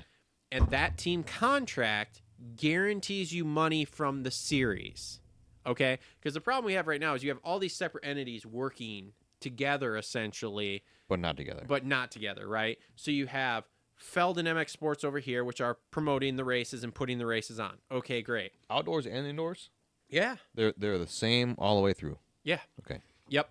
Well, MX Sports still does the outdoor, and Feld does the is why I Supercross, asked. and then they kind of are I was more combined asking, for like, the SMX. They Is it work. the same team does all the same shit through the whole way, and then they just yes, divvy it up differently? yes. So like the MX Sports guys, I don't know help a lot with Supercross because they kind of have their stuff tight. And then the Supercross guys help with some of the marketing stuff. From this is just what I understand, and I could This be is wrong. important information. And if I am wrong, Sean, please email me, correct We're not me. shitting on nothing right now. I'm not He shitting on and I are anything. business This is people. this is just what I understand, right? And then the Feld guys help MX Sports with some marketing, but MX Sports has all of their people to run the races and stuff, right, for the outdoors. So that's cool. And then, like I said, they all come together. So MX Sports brings in some people to help with track operations and facility management and stuff for the SMX rounds. Okay. And then Feld does a lot of the marketing and shit like that for the SMX rounds, Hmm. essentially. That's my understanding. Again, if it's wrong, I apologize. This is just the understanding that I have in my head of like how they both kind of did their separate series, but they're combined for the playoffs, etc. So anyway, Oh yeah. so yeah, so yes, but so for example, like I said, in NASCAR and Formula One, the teams own what's called it's not a team contract. I can't think of the name, right? I know what you're talking about. They're gonna and so you're guaranteed, like I said, to get money from the series. Where right now it's like, well, you're not guaranteed to get money from the series. The series relies on these manufacturers saying, okay, cool, we're still going to spend this many million of dollars to advertise to do your race series, essentially. In your previous example, the teams pay the series, correct? What do you mean, for Formula One and NASCAR? Yeah, No, so- the series pays the teams. There's no money from Ducati to MotoGP. Mm-mm. Okay. Nope. So yeah, because that's why these team contracts are worth so much, because like you buy it and it's actually you're making money owning a team, essentially. Which is crazy. Yeah. Most teams are not making money. And like with Formula One, the way it works is like, okay, if you're like the top 3 teams in the manufacturer points at the end of the year, right? You get paid out, and they have payout breakdown, right? It's like, I don't know, $100 million for first or something. If you're second, you get like $75 million, and works its way Not real down numbers, but to yeah, I the hear back. Yeah. And then like for example, Ferrari's been in Formula One since the beginning. Yeah. Ferrari gets a $50-60 million payment a year as like a legacy payment, right? So, okay, cool. Suzuki, Yamaha, Kawasaki, you guys can all get a legacy payment, right? You guys can get Paid by $1 million. Davey Coombs. Paid by the series, dude. Because the way it works, right, is it's not just ticket sales, right? I wonder how much the Peacock contract TV is. rights How much do you think it is? Is it 100 mil or more? Or in less? that range. In that no, yeah, in that range. Yeah, 100 plus million. A lot of money. Mm-hmm. So it's like cool if you had, let's just say 20 teams, right? That's a lot of money. You gave them all $1 million. That's $20 million. So you gave 20% to the teams to be able to field riders, to have backup riders, to have this. Yes, cool. Still go get your sponsors. Make millions and millions of dollars off the sponsorship side of things. Is there any reason that Charters. NASCAR has charters. That's what it's called. Thank Charters. you, Dave. My dog. My dog. Dave with his Deegan knee pads. Anyway. I know nothing about that. We'll talk about that when we get to Deeks. Okay. Anyway, yeah, so like I said, I would love to see something like that come to the sport where it's like, okay, then the teams and the frickin' series are working hand in hand. That makes everyone want to make it grow.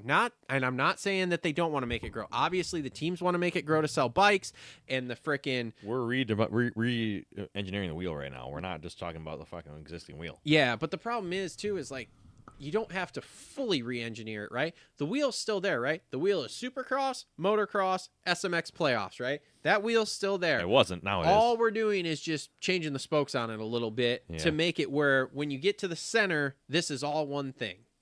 So, and again, I'm not saying that any of the promoters are doing a bad job right now. You're just looking at Feld is making strides here with this. They're doing different things. I like the fact they're changing up different things. The press conferences and stuff are different this year versus years prior.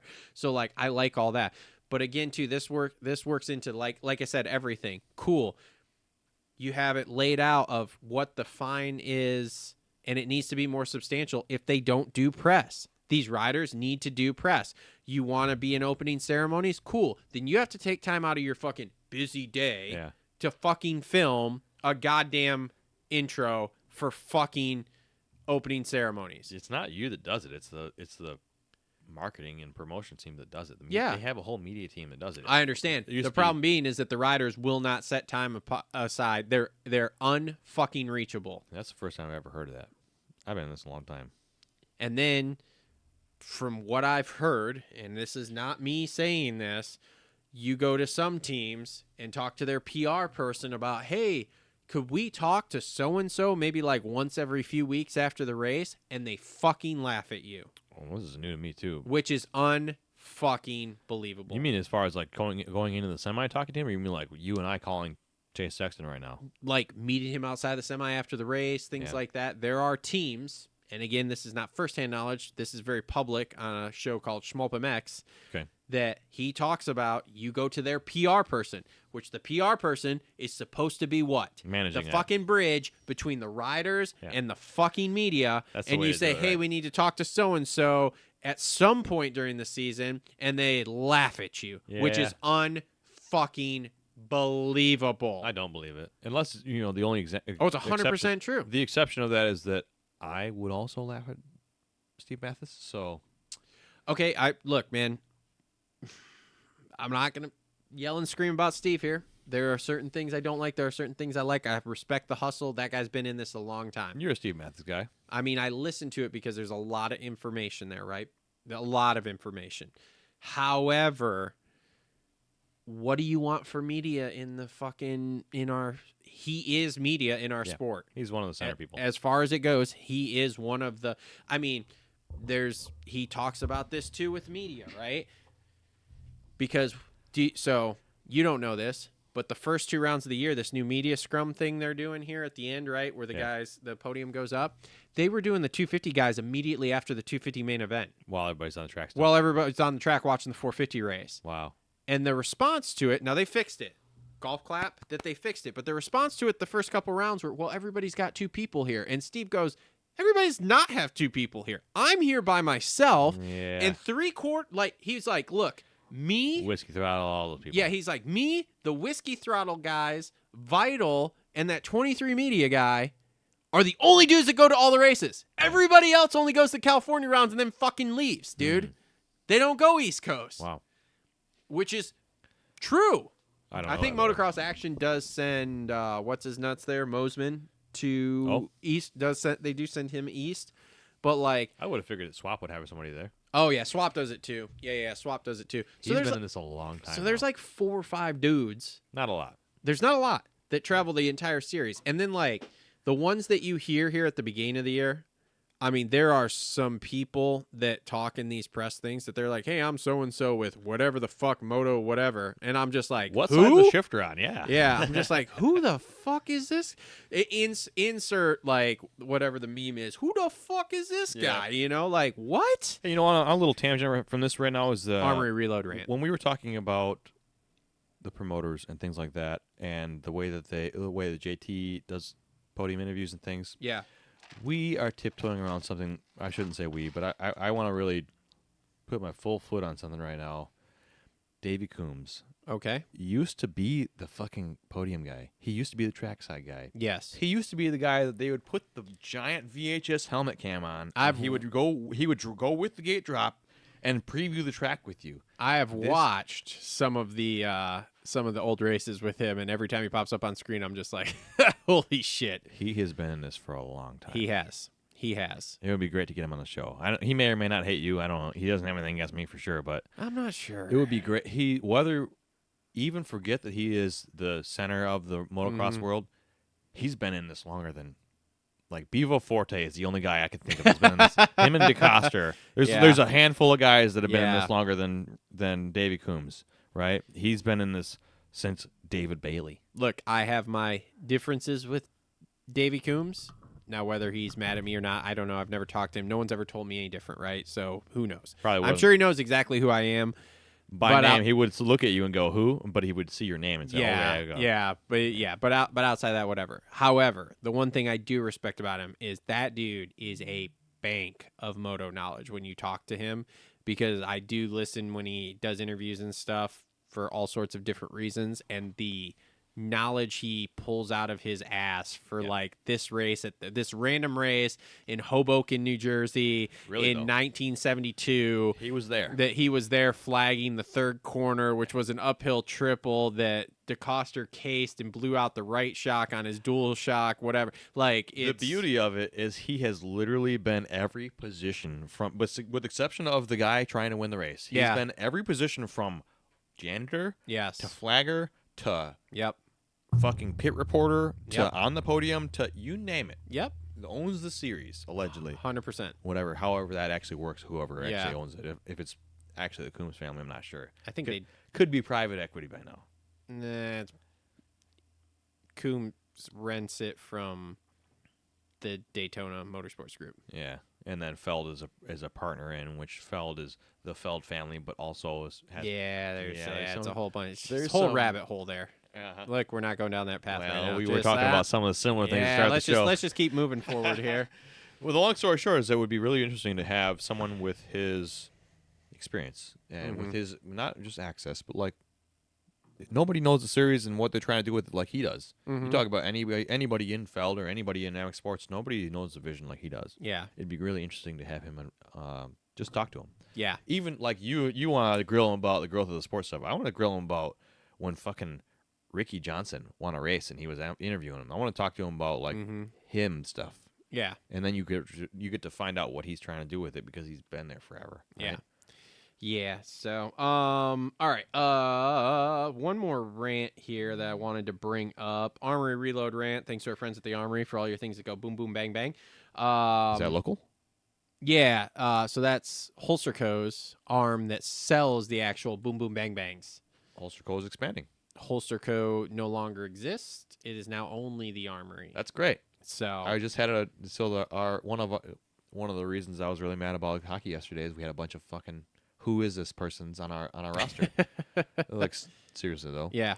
And one of the guys sitting next to me in the locker room is a local guy from literally right across West Edge, Mm. and he knows Danielle, Mike's oldest daughter, apparently. I don't know. Oh, okay. Yeah, his oldest And one. we'll, because he recognized me. And I don't know. Anyways, we got into this conversation. And it turns out that was these connections happen. I Yes. was like, well, that's fucking interesting. Here I am. 7 degrees of Kevin Bacon here. I'm playing hockey for Detroit. We're on a road trip in Muskegon, and the guy sitting next to me knows one of our sponsors. How about that? Yeah, that's cool. All right, so the last rant I want to get into here, dude, is I think we talked about this when I called you the other day. This WhistleinDiesel tax drama thing here. I don't know this guy. I'm aware of who he is, but I don't know him. Did you say something, Seth? Well, I watch him, and I don't know everything about it, but I just know there's a bunch of crap going on with it. So, okay. So, I don't personally. I'm aware of who he is. I don't like him. I never met him. Mm-hmm. What do you not like about him? His style. Oh, But continue. anyway. Just the wrong dude to do this to, because it's going to create a debacle here. This is why I don't like him. Why? Go ahead, continue. What do you think should happen then? I don't know the situation. With Okay, so the situation is here, right? Is because of the position he's in now, he can afford these cars that are worth a ton of money. So let me ask you, as a business guy here, Yes. what do the business guys do with their expensive cars? The very first thing you're trying to do is have it to offset your tax burden. Well, that's part of it. So you buy a 6,001 pound truck and where you use it. Where do they register their expensive cars? Yeah, right. Montana, one Uh-huh. of the Idaho's, Okay. one of the So Dakotas. Montana is the place. Montana has more supercars than there are people that live in the state, basically right. registered there, right? Why? Because Montana does not have. It's a tax haven. Yeah, they don't have any. What's it called? It's not income tax. Maybe it's income tax too, but they don't have any sales tax. So you register an LLC there, which you then, when you buy one of these supercars, you then the LLC register buys it there. Yeah, so that way you don't have to pay any sales tax. Which, by the way, for people watching home, buying a vehicle through your business Is huge it's if you make money. it's also a pain in the fucking ass. Yes, that too. So anyway, so he buys a Ferrari SF90 or something, Okay. $400,000 car. All right. Takes it out to do his durability testing or whatever. They Which drive. means he probably jumped in and some shit like that, right? Well, yeah, it does all this shit, right? But it gets better. So they drive it through this cornfield that got picked. He gets stuck, but because the car is so hot, it starts the corn stalks on fire that are under the car. Car burns to the ground. So he's got the car for 3 days. Burns it to the ground. This is the things that I don't like him for. The only Whoopsie. thing that's left is a cube of this car, right? Yeah. From like 3 years ago. So then I'd say probably like a month ago or so, 6 cops show up to his property. Yeah, which would be the gate at the road. Yes. Walk all the way down his driveway and arrest him. And he's like, what am I being arrested for? At first, they all thought it was a prank, right? Yeah. He thought somebody was just pranking him on his team, whatever. And then it's like, oh, no, you're really getting arrested. And it's like, well, what am I getting arrested for? Tax evasion. Right. And he's like, what? So they read the thing. They wanted him to pay taxes on this Ferrari in Tennessee, which was not purchased in Tennessee and was also never registered in Tennessee. And now at this point, doesn't even fucking exist anymore. Yeah. No letter in the mail to say, hey, you owe us 35 grand in taxes. Just a surprise. No warning. Just show up and arrest. Yeah. Okay. So they arrest him, take him Which to is jail. wrong. Huge bail, whatever. Yeah. He pays it, does his first video, all this shit. Goes to Dubai because he's got a Russian girlfriend. So that's where they can meet. So he goes to Dubai, Yeah, it sounds about as weird as this guy is. does some shit over there. They're coming back. Now, while he's in Dubai, his attorney gets word that they are going to bring him up on another tax evasion for a G-Wagon or something, which again, Same thing, though. not purchased in Tennessee. Yep, registered to the whatever. If it's just that stuff, that's one thing. If he's actually being a fucking turd, that's a different thing. Now, again, I don't know. I don't know the guy personally. Yeah, right. I can only go by what I see on the internet here, right? So he says that his attorney goes, okay, cool. He's coming back from Dubai. Are you going to arrest him at the airport? They say, oh, no, we won't do that, whatever. Gets to customs. Surprise, surprise. They arrest him Yeah. in customs. His Russian girlfriend, who's here for the first time, is now stuck in customs by herself. Yada, yada, yada. They drive him 2 hours to his local jail. So he's like, well, thanks for that. He is sick in jail, and he's like, hey, can I get a blanket or something? Just, whatever. Yeah. They keep him in jail for 6 days. Don't give him a blanket, nothing. Freezing cold jail because, of course, this is in Tennessee when that cold snap just went through. Oh, Jesus. You ever been in jail? No. Seth, you ever been in jail? No. Okay. Seth's a pussy. No, He's just young. Stayed not out of trouble. We got to get him arrested at some point. That'll be a good video. It's got to be worth it, though, not just to be arrested. So anyway. I don't plan on getting arrested. So they have now arrested him twice. Served him nothing to say, hey, you owe money, which he says, he's like, and most of the people that I've heard who are YouTubers who know him are like, if they'd have just sent him the thing, he would have just paid it. They would have been like, hey, you owe us tax money for this or whatever. And he'd have just been like, yeah, okay, whatever. Because it's not about that. Yeah. No, because what is Tennessee trying to do? They're trying to go after people, or they're trying to send a message very publicly of, hey, quit trying to evade taxes like this, blah, blah, blah, whatever. Which, again, here we go. Tax the rich. It ain't going to fucking work. Do you want to know what they're going to do? They're going to leave Tennessee. There goes your tax money. Good job, retards. Most people that talk about that have no idea how it works. This is why politicians and the police officers that try to do shit like try to take cases like this and do the shady shit like this are fucking retards. It's a tricky spot. It's fucking dumb. I don't really like this guy. However, the way that they handle like that, if this is true, it's the same as when, like, we have a huge problem with deportation right now. If you just show up and put me in a van, you're kidnapping me, and I'm going to shoot you in the fucking face. Yeah. Actually, I'm going to shoot you in the dick first and in the face. That's the side of the current situation that I go, okay. There's a right way of doing things. I have to. You tell me I'm getting arrested for something, which I'm not that person. If you were to tell me, okay, I understand. But if you just show up and try to put me in a van, you better have the whole fucking army. Me, yeah. You better have the whole fucking army. 100%. So this is what's going on, and I'm just sitting here like, that is the wrong fucking person, because all he's gonna do is make videos which make money. The motherfucker made, dude, he made cowboy hats out of carbon fiber, sold them for $2,500 a piece. I don't remember how many he made. Sold all of them. Well, First day. This is a weird thing for me right now, because I have a lot of different roles I play right now, and one of which is, I shouldn't say the brand because I was just talking about things that I might not like, but I happen to be dealing with a really big automotive manufacturer a lot right now, and in particular, I'm dealing with a lot of their influencer stuff for PR and media, and it makes me sick.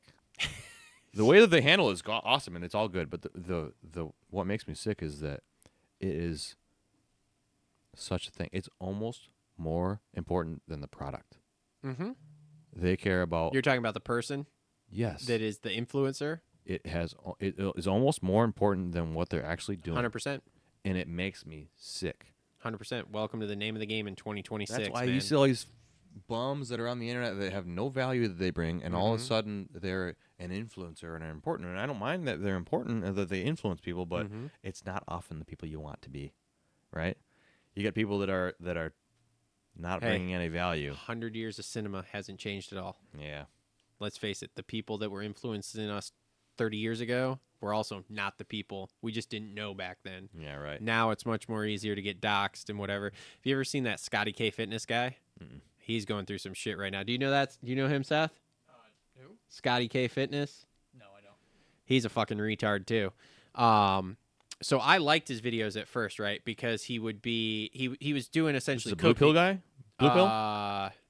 He's a fucking retard. That doesn't mean nothing to me. That could be a motocross guy. It could be a political person. He's a left leaning guy. We'll blue say. pill guy. Yeah. So his videos initially were him in his kitchen making high protein, low calorie meals or whatever, right? And showing you, and he which did, is good. Yeah, I like that. Yeah, and he did. I like those. Okay, and then his whole shtick was like, "Fuck that V-Shred guy," because he's an influencer who basically dude, it's a whole thing. Anyway, but he would say, I don't like that guy either. So he would say that, right? Okay, sweet. The problem being is that then all of a sudden he would do these video. He grew a huge following, right? Like 2 million people doing this shit. And then he all of a sudden would be like, oh, let's throw a little political one in there. And I can't remember what the first one was, but he did the first one. And I was like, oh, Jesus Christ, here we go. Oh. And then when that guy in Minnesota got unalived by those people who are trying to find certain people, Right. he came out and did a video of that's fucking murder and blah blah blah whatever, right? And Which is a whole thing in itself. yeah, which I watched and I was just like, holy fucking shit. Most people are so influenced. Yeah, and so then because he did that, and again, this is one of those things, stay in your fucking lane. Yeah. Which I mean I understand, but we Not talk about because he this said shit. that. Now, Yeah. now half his people Yeah. hate him. Oh, well, and then they came after him in the comments, and somebody made some comment they really didn't like. So he fucking doxes this guy and basically threatens him. And what I mean by that is he basically says, like, yeah, I used to be a special forces private investigator, some shit like that, and rattles off dude's name, dude's address, kid's name, whatever. And it like, dude, you want to talk about biting you in the ass? Number one, all I see now are videos talking about his history because, of course, what happens when you do that, dude? The red pills start finding you. And you know what the red pills find? Is all your history of sexual assault charges and dumb shit like that. You Crazy. bragging about how you're fucking women behind your wife's back and shit like that. Crazy. You want to turn into a huge pile of shit? You're a huge pile of shit now, buddy. Man, I'm so glad that I keep it squeaky clean. Like, I fight people from time to time. I More mean, often than I should, but I keep it squeaky clean. I mean, 'cause I I just- don't want to deal with none of that I shit. just try to keep it on the up and up of what the fuck my views and whatever are. I never look at the comments and you guys' stuff. It seems like people flame me from time to time, but we're just standing. Look, to be honest, I WWE the shit out of the Deegan comments because I just don't really care. Yeah, everybody knows Including getting to the point with some of the guys, I'm just like, man, you are a fucking retard. that.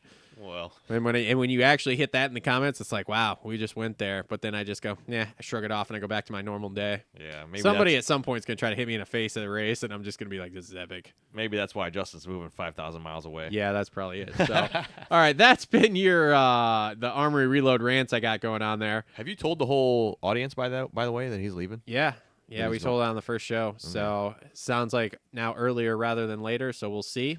But Uh, Oh, he should. He told me when it was. I don't know. Sometime in July, I think, July is what you said. 23rd. Yeah. Yeah. I don't know. We'll see. I bet you we don't get him to go to Redbud still. No, So no lame. chance he goes to Redbud. He's moving, dude. Homie's packing his bags right now. Yeah, July He's got a 23rd. he's got a chick. He's out. See you later. Thanks for coming. All right, dude. The We'll- whole thing is bizarre, and so is he. We'll call you. We'll call you in the Philippines, buddy. We'll call you in the Philippines. So, all right. Anything else you want to talk about halftime wise here? We got a whole bunch of different shit. You know, we're We doing did. pretty good. All right, so we are going to take a quick break here, heat this place back up because it's still pretty cold, and then we will come back with 250s and get this stuff wrapped up. I like your ceiling repairs. You like that? All right, we'll be right back. Seth, take us a break. And we're back. You know the coolest thing ever?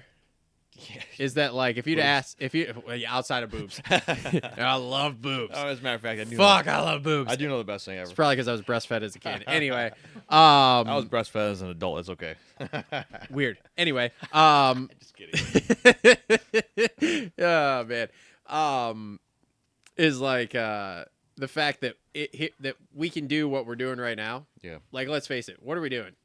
Bullshitting. We have a TV show. Yeah. I mean, this is a TV show. We're not on It terrestrial is interesting. TV. Isn't it? I think about that from time to time. But it's like what used to be TV, now is this. if you'd have asked me 30 years ago when I was 7 years old, hey, you think you're gonna have a TV show one day? Well, I sure don't know, but I sure hope I do. Yeah. You know, and now it's like I don't I even have a- like talk shows at all. I have a 3-hour TV show every week. Yeah. It's fucking crazy. With a producer. It's absolutely crazy. And you showed up tonight so nicely, in a suit, Oh, thank you. dressed to impress here, with the hamburger meat hanging out. He's single, ladies. Is that why? That's a lot of why. but We'll put his at. It's to keep it casual, but you know. Keep it casual. Well, if I had a tie, I'd be Fucking Miami out here in the. Well, since you asked, it's if I was to wear a tie and all that stuff, it would be like a uniform. But I'm not here wearing a uniform. I just like to dress nice. No, we're just here having a casual couple of girls over drinks here. Well, there's that So- part. But I like to I lead. got my water. I like to lead by a little lemon water, lemon tea. But Yeah. I like to lead by example, and you know the hockey guy in me, and but also just the leader and the CEO and myself, just like yourself.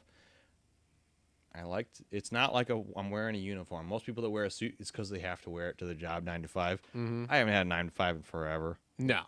Almost a decade now. Yeah. I might get another one soon, but it's just I just like to look nice. I like to fucking be like, I buy nice ones. They're not expensive. They just buy nice ones. You know Dude, what I you mean? buy them at Goodwill, which is fucking awesome. Sometimes you do. You find what one fits you good, and then you go to Goodwill, and nobody wears suits, so they buy it and wear it once, and then all of a sudden it's there for $3, and you get the same one that you paid $400 for, and it's like, why not? Right? 100%. I just like to look nice, and a part of that is also leading the next generation. You get a lot of guys that are in motocross, and their only experience is motocross and a little bit of school, Mm-hmm. and they don't really know. For you and I kind of guys, we're CEOs. For you and I kind of guys, success leaves clues, Mm-hmm. and we look to audiobooks and mentorship and things like that for success and how to find our way. I come from not wealthy farmers Mm-hmm. at all. Yeah. Right. And now as a business person, like, I'm learning how to be wealthy because although I'm not wealthy yet, Mm-hmm. I wasn't born into that. Yeah. Right. And a lot of that is not just how much you make. A lot of it's how you live. Yeah. Right. Yep. Just wear nice clothes. Who cares? Mm-hmm. I go to the grocery store. I don't wear fucking sweatpants. I own one pair of sweatpants, and I wear them for underneath work clothes. Yeah. It's just That is one of those things that it's super rare that I wear out is sweatpants. Like, I'll wear sweats when I'm at home all the time right now because I wear them when I work out. yeah. And then I just never change out of my workout clothes when I'm at home. So for me, it's just kind of like whatever. You're married. I'm not married. I'm single. But then too, like, if I'm going to the store, right?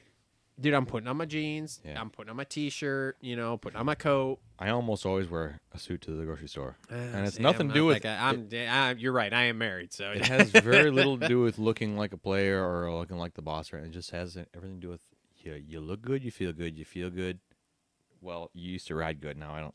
I ride for fun now, but yeah, it's the same thing. It's all of life. It's the same success. It's not about winning races. It's about success, right? Mhm. And success is across all of life, not just when the gate drops. It's about who you are. yep, And looking good and being a real positive, influential person, although and the influential aspect of the world we live in right now is really annoying. It's kind of disheartening to me, honestly. The other side of things is that guys like you and I that are good people yeah. and that actually lead people to success and actually try to bring the best out of people like Seth. You want to Insert you want our to lead by conversation here while we were at break. you want to lead them by example. You want to lead them the right way, and part of that is just dressing nice. Yep. Right. So although the people in the comments might think I'm just fucking Jim Bob wealthy guy here. It's not the case. I might be the third choice of being here tonight, but really it's about represent. I'm cold-blooded American, and I wouldn't call it third choice. You're one of the few people who are not enamored by the satanic child sex trafficking ring. well, that might be what it is today, but maybe next time it'll be. We can't wait to get Coop in the studio. Besides on my history in motocross, I really like to be a good example of. Yeah. You're somebody nobody even knows who the fuck you are, and all of a sudden you're 8 times, soon to be 9 times CEO. Like, it might not be too successful yet, but this is the trend we're going in right here. Seth, clip that, and you need to listen to that every morning. Hey, I'm gonna make it my alarm. There you go. Every morning. No. Your alarm needs to be, get up, you pussy. David Goggins. Little David Goggins.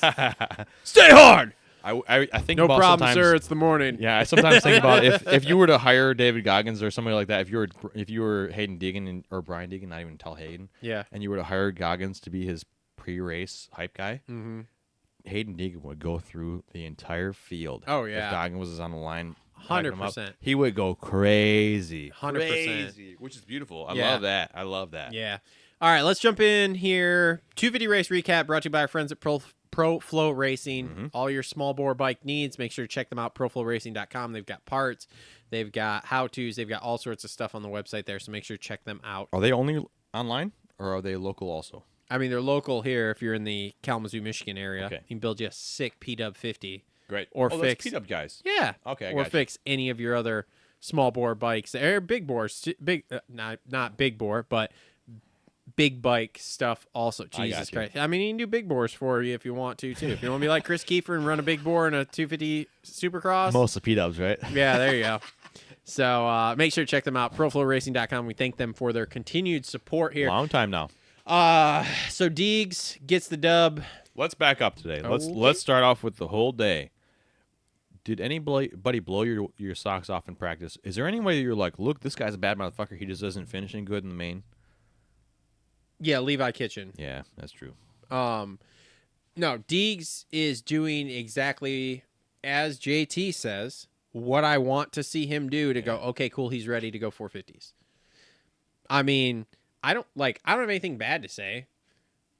I don't know what the bow and arrow thing was. I guess he's embracing the Macho Man Randy Savage version. Different kinds of guns. Here. Yeah, different kinds of guns. All right. I'm good with it. No. What was the thing that was it his or somebody was like, oh, ran out of bullets, so he had to pull out the old bow and arrow or something. Well, that's funny. Though. I think somebody put that. It was either him or somebody else put that online. I'm Macho like, Man Randy Savage. You were a wrestling guy when you were a kid, right? No, I wasn't allowed to watch it. When I was like 5 to 12 or something like that shit.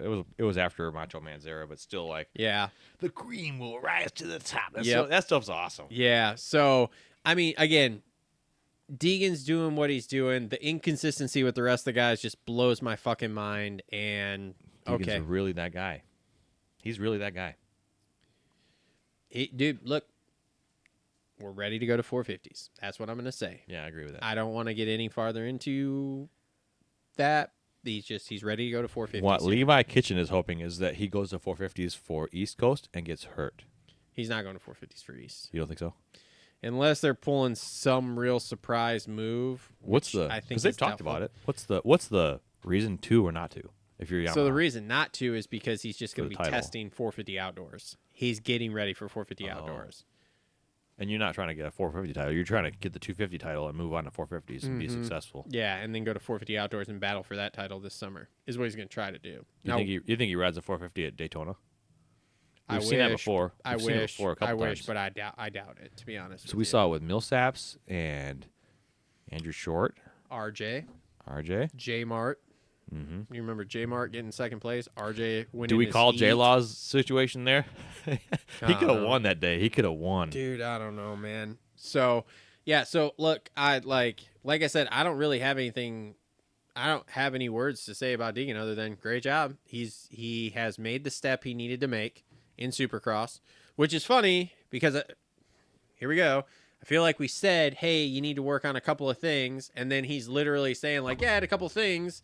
We got crucified, but now, oh, wait, he's saying in literally his interviews last night, like, yeah, I got a couple of things I need to work on, and, like, now we're off to it.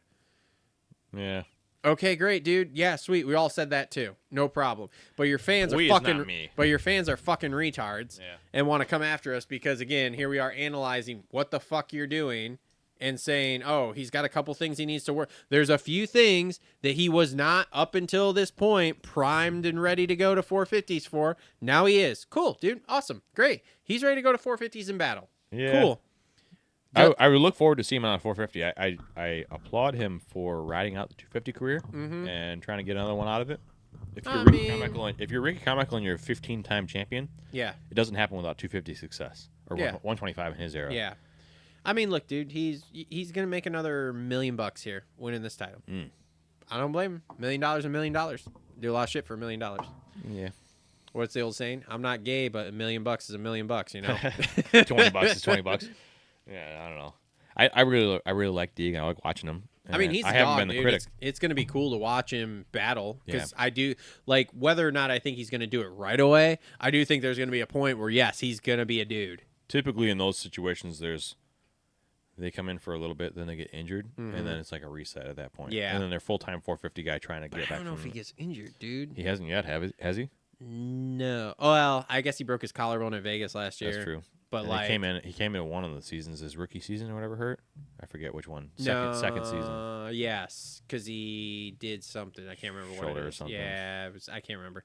It's all a blur. Yeah, it all blends together after a while. Yesterday he was a debut, and now he's moving to 450 class. I know. Yesterday it was like, man, he got 5th place in futures, and now it's like 238, he's dominated. He's gone 4-1-1-1-1 in 250s, and it's like shit, dude. Yeah, you guys were all plugging out. This guy sucks. He's not gonna make it now. All of a sudden, I mean, dude, that 5th place in that futures race at A2 that year was like fucking terrible. And then he comes out in Houston, and you're like, oh, well, maybe he's all right. I know we haven't really. I'm not on an episode that had a futures round.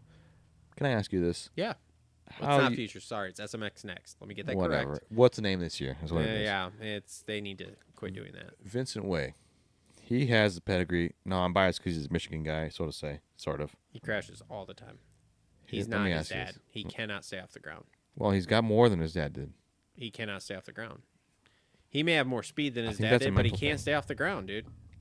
I think it's all a mental thing. I think it's a mental, like, when it comes to that little teeny edge of the pursuit, Mm-hmm. he, rather than leans in, he leans out. And that's what gets him. But let me ask you this. Pro career? Right now, no. So you're saying pro career or not?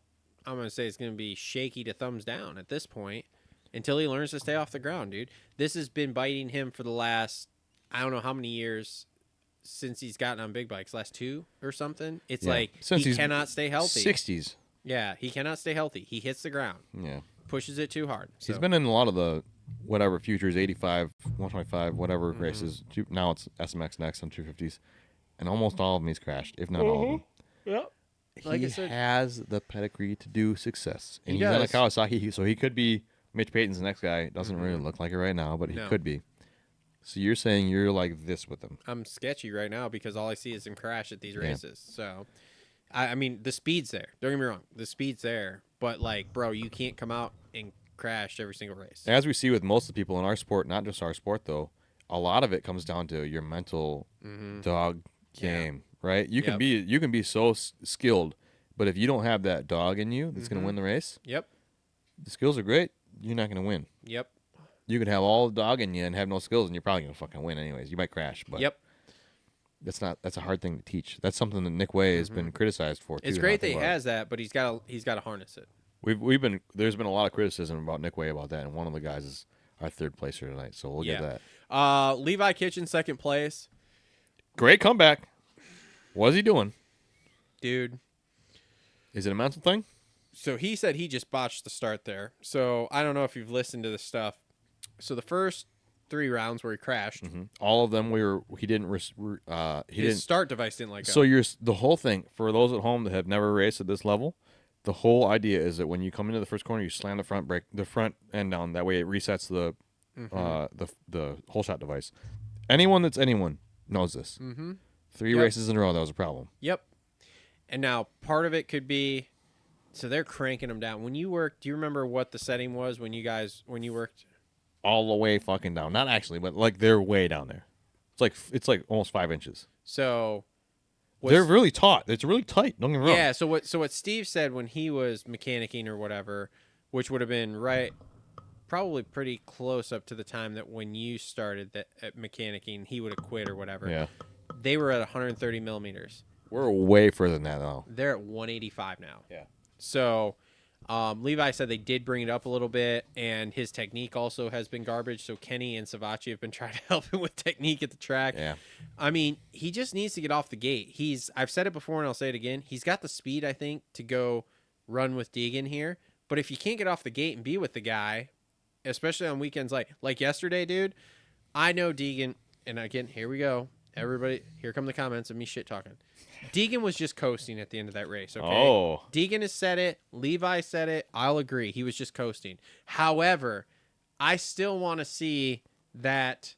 I want to see that era or that universe where Levi gets off the gate last night, runs those laps he's running, and what him and D like. I think it's a battle.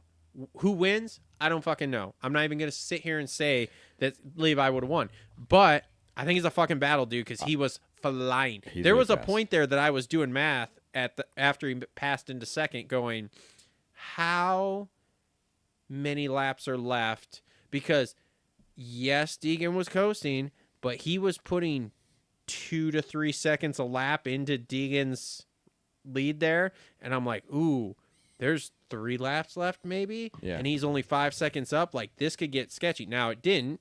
He still put another about second, I think, over those last 3 laps into him.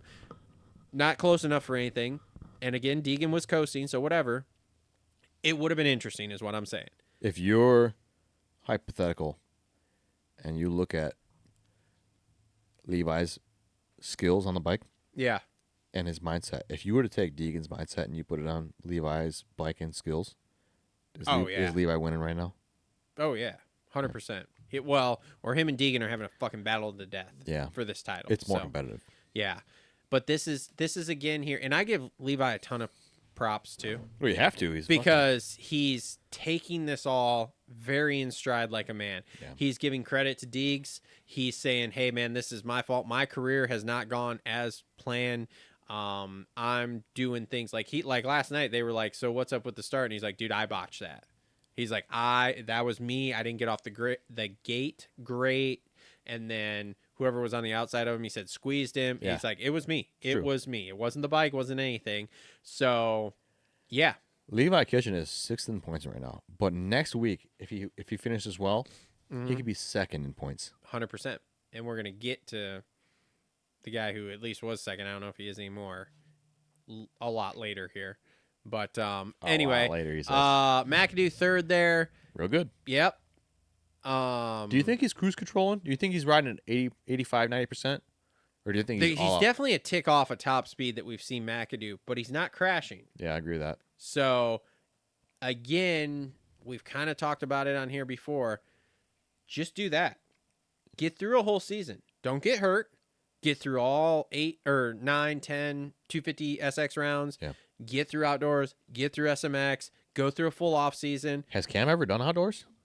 Not fully, because he always gets hurt. Yeah, he's always out of Supercross, right? Always hurt. Yep. So to me, this is great. Yeah, just finish it. Just keep doing it. And he was even like, so yesterday, did you watch qualifying? A little bit of it, not much. So his fastest lap was he tagged on to Levi when Levi went and did a lap and Yeah. went from like 10th or 12th to like 3rd in qualifying. Wow. And he goes, yeah, I'm not great at qualifying. He's like, so I don't really care who it is. He's like, it could be Deegan, it could be Levi. He's like, that's my new strategy is to basically tag on, fucking go with them.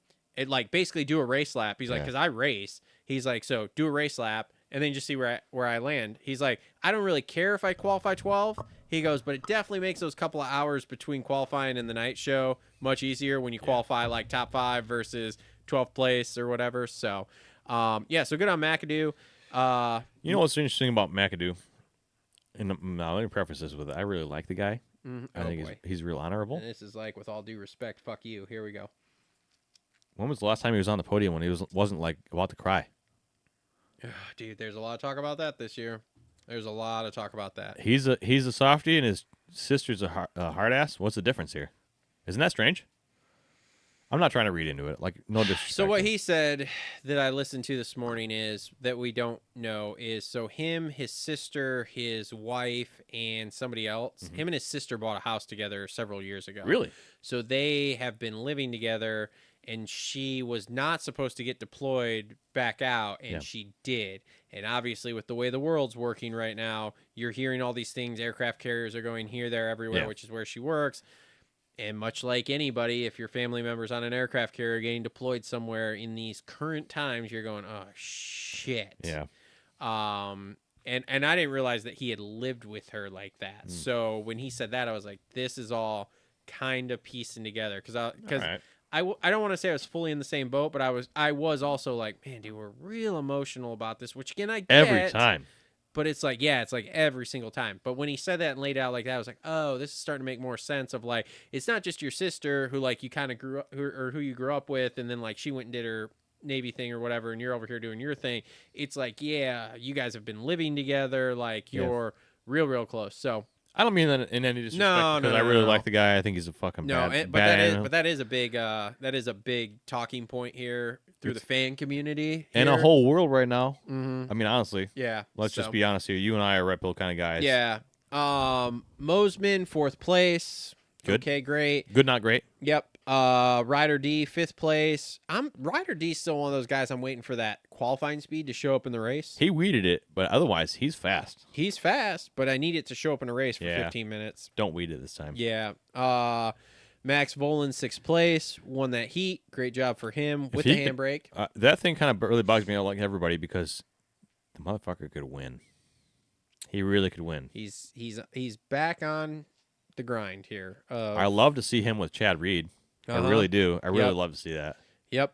7th place, Hunter Yoder, which is great. I heard that DBK just signed as a title sponsor for Club MX here. I didn't know that, but I love to see it. Yeah. be I great. also didn't know Yoder really before this season. Like, I've seen his name around, but I'm becoming a fan quickly. Tell you that right now. He's real good. Well, he was a Geico kid. Yeah, He was supposed to be the next guy on Geico when Geico closed. I see. So, yeah, so he's got it.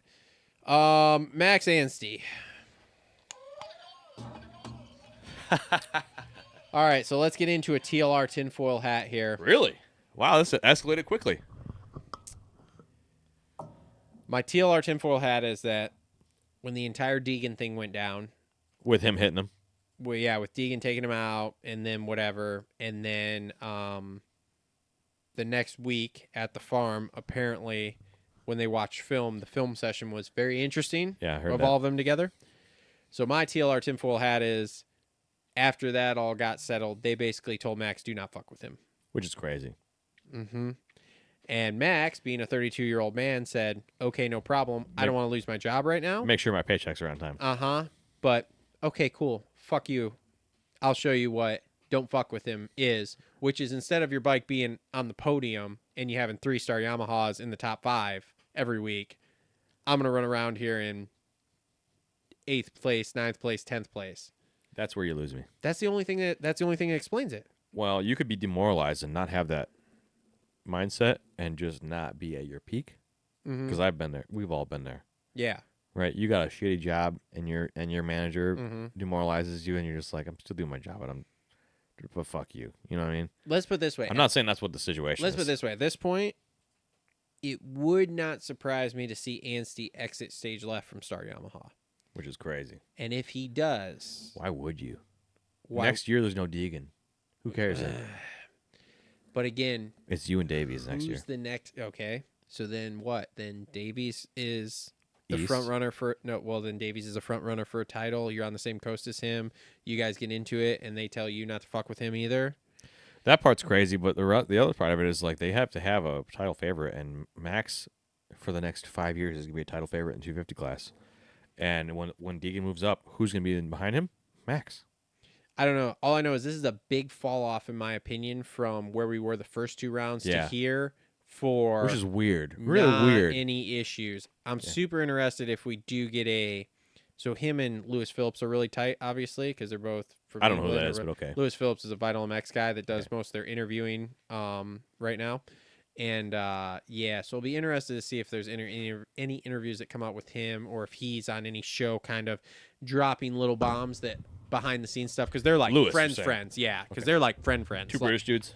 yeah. Mm-hmm. I see. Yep. So, but that's the only thing currently that I can think that explains going from, hey, I'm a front runner podium guy to It's real weird, isn't it? We literally thought coming into the season, at least I did, that Max Anstey was going to give Deegan a run for his money. I mean, so he goes first, 5th in San Diego after getting taken out twice. Yeah. 668. Not good. Not terrible, but It's not what not you expect. Not terrible. what you expect. But in this field, Yeah. like, bro, he should be beating, no offense to anyone here, No But- later than 5th, for sure. but Hunter Yoder, Max Volant, you're not beating them? Like, you won the fucking rate. You won A1, dude. Like, I'll give you Kitchen, McAdoo, Mosman, Ryder D. I'll give you all of them. But anything worse than 6th, in my opinion, on a off night when you have won a race. Yeah. You're that guy. You shouldn't be missing by that much. Mhm. I got you. Yep. So anyway, okay, now we'll rapid fire here so we get this wrapped up.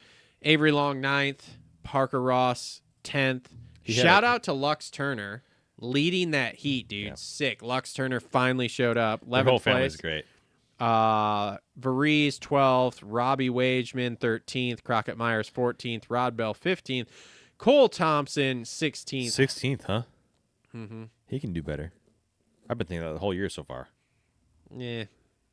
Him and a couple other Canadian guys Yeah. should be doing better. Hunter Schlosser 17th, Preston Massinaglio or something. I don't know. He's Canadian. Your words, not 18th. mine. Carson Mumford 19th, Revan Gordon 20th, Aiden Shive 21st, and Colby Kopp 22nd. Revan Gordon's a Kawasaki guy?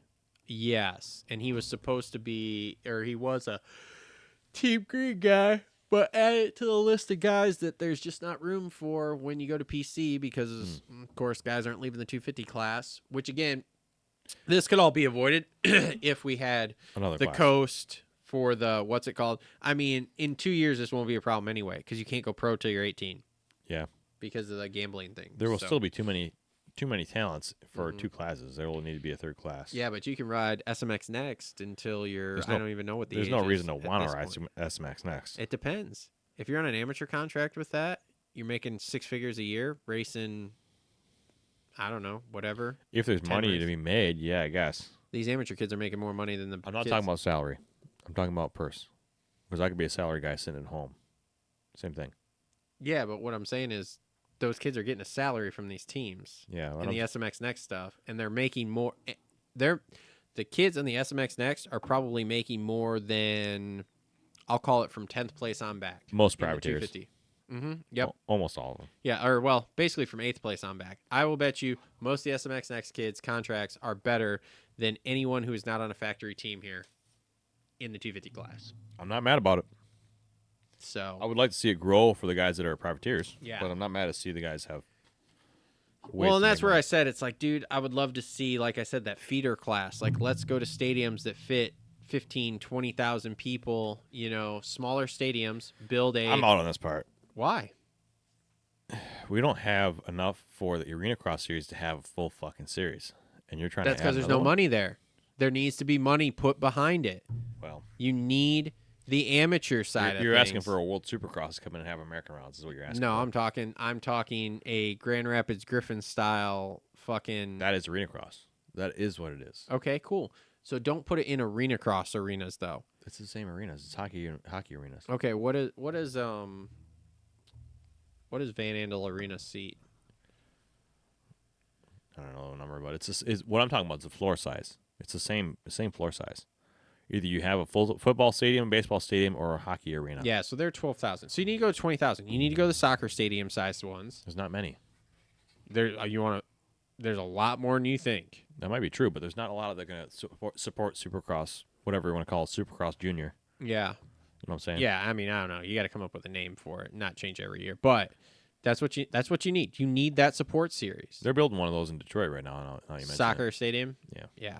You need that support series to do that kind of stuff that the teams have to support also. That, again, there's money, and Joe Blow like you can show up in your pickup truck with your fucking bike and race. Yeah. But the tip of the spear needs to be Supercross, where there are select teams who have riders, who have to fill gates, and they're getting paid, and everything's kumbaya like that. Something cool about what you just said about Supercross, or about Supercross going to soccer stadiums.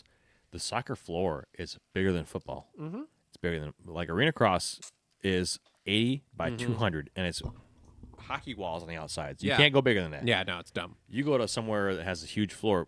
Phoenix is one of those, but it's still a football stadium. But if you go to a soccer stadium, it's huge. Well, and there's plenty of those. I'm sure you've seen them. Those arena crosses that are in those cowboy or those rodeo barns or I whatever. ended my career at one. that are Straight up that in are bigger. in Louisville, Kentucky. I ended my career at one. Yeah, that are bigger, and you can do more of a, call it toned down Supercross track. Wow, the memories are coming back now. So that's my opinion of what needs to happen. Again, there needs to be a support series that allows everybody to race like that, and you can still have outdoors be like everybody can show up. I don't care. Why would fans come to that? Why would fans come to that? If it's below Arena Cross or if it's like a It's not going to be a below arena cross though. It's going to be Stars of Tomorrow. Because otherwise, what happens, dude? Guys just wash out. I don't think that you're drawing them intermediate. If you're going to separate and have it be Supercross, then whatever this Supercross Junior, and then Arena Cross. Arena Cross is a bunch of Supercross guys already, a bunch of them. Mm-hmm. Yeah. I don't. But you need to have different tracks than arena cross tracks. Arena cross tracks and supercross tracks are not the same. And again, I agree. It is a talent pool so that when the teams who need to field X amount of riders have injuries, Yeah. you have a place to pull from guys who are still doing racing I value that. at a high level. This is what I'm talking about. Filling riders. Again, just like what the Griffins are to the Red Wings, You know bro. what this is? Just like what the Griffins are to the Red Wings, bro. That's what I'm talking about. Is you gotta have that feeder series, otherwise you run into like what we've got right now. Triumph doesn't have anybody to race. I'm below the Griffins in the Detroit Yeah. organization, literally. Way below the Griffins. Dave says I don't see Max being that kind of guy. Like what, taking orders to, hey, your paycheck's gonna stop? I don't know. He's got a kid and a wife, dude. He's probably talking about being that type of guy that could be a contender, a winner. Look, man, in years past, and I've said it before here, with Max, it's like, okay, let's make it past the third round because he usually gets hurt. That's what happens. Is he starts to crash and gets hurt. Which is why he's where he is. He's not crashing. He just literally is not riding at the potential that he rode at the first 2 rounds. Yeah. I mean, you figure he got a 5th at the second round, and he got cleaned out twice. It's so hard to ride with finger controls without a rear brake. I couldn't imagine having to pull your. Oh, you're talking Max Volan now. We were talking Max Anstey. Oh yeah, my mistake. Anyway, Max Volan, yes. Why? I got a bike right over there. You want to try it? It's different though. Why? You're not coming through whoops into a corner. Oh God, here we go. Me and Cole have this argument all the time. It's not that bad. Well, you never hit whoops, so imagine that. And when you come into a corner and you're coming out of the whoops, you're trying to make the corner. You're not trying to remember where your brake is in conjunction. You ever try to jump from a seat stander wheelie to a freaking high chair wheelie well in a circle? I'm not saying it's not difficult. What I'm saying is and different. You don't take your hands off the bars, and no, it's not that hard. It's just different. It's not that hard. It's different, yes. I'll give you different, but it's not hard. It's not harder or easier than whatever. I'm 100% not on the same page as you right now. I know. No one is. Because none of you guys have rode that. If you guys rode... I rode a lot of wheelies, but not on that one. If you guys rode and did that, yeah, but have you ever rode anything with a handbrake? Yeah. What?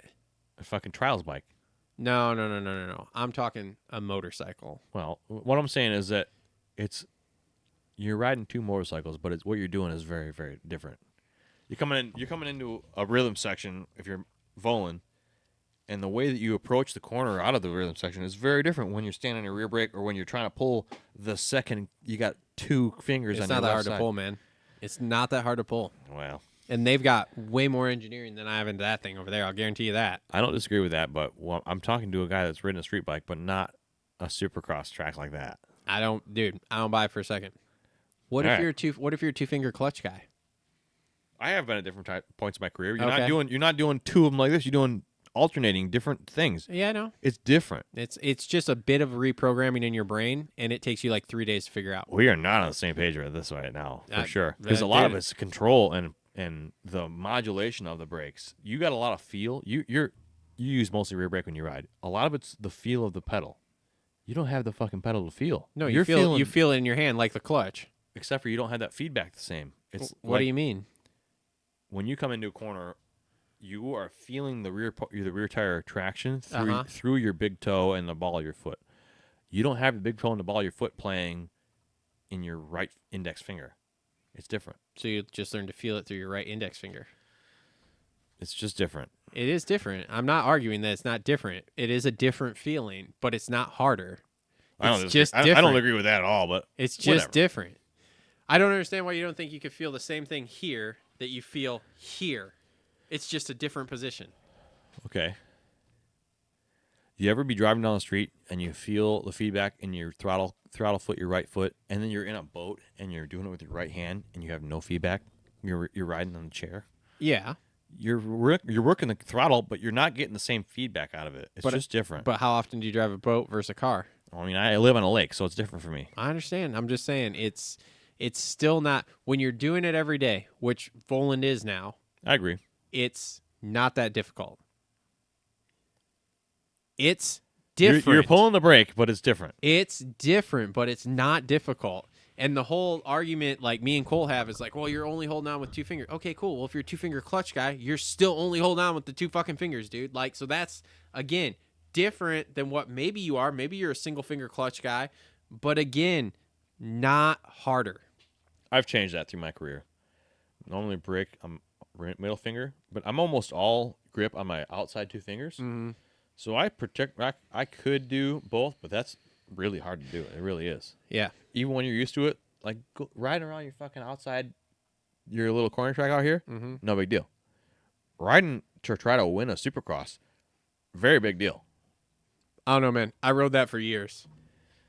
Yeah, it's a bit different. And the amount that you have to feel through that to be able to ride a wheelie in the ways that we rode wheelies is Oh, you're talking about that, not that. is in my opinion, coming from a guy who also rides dirt bikes, very similar.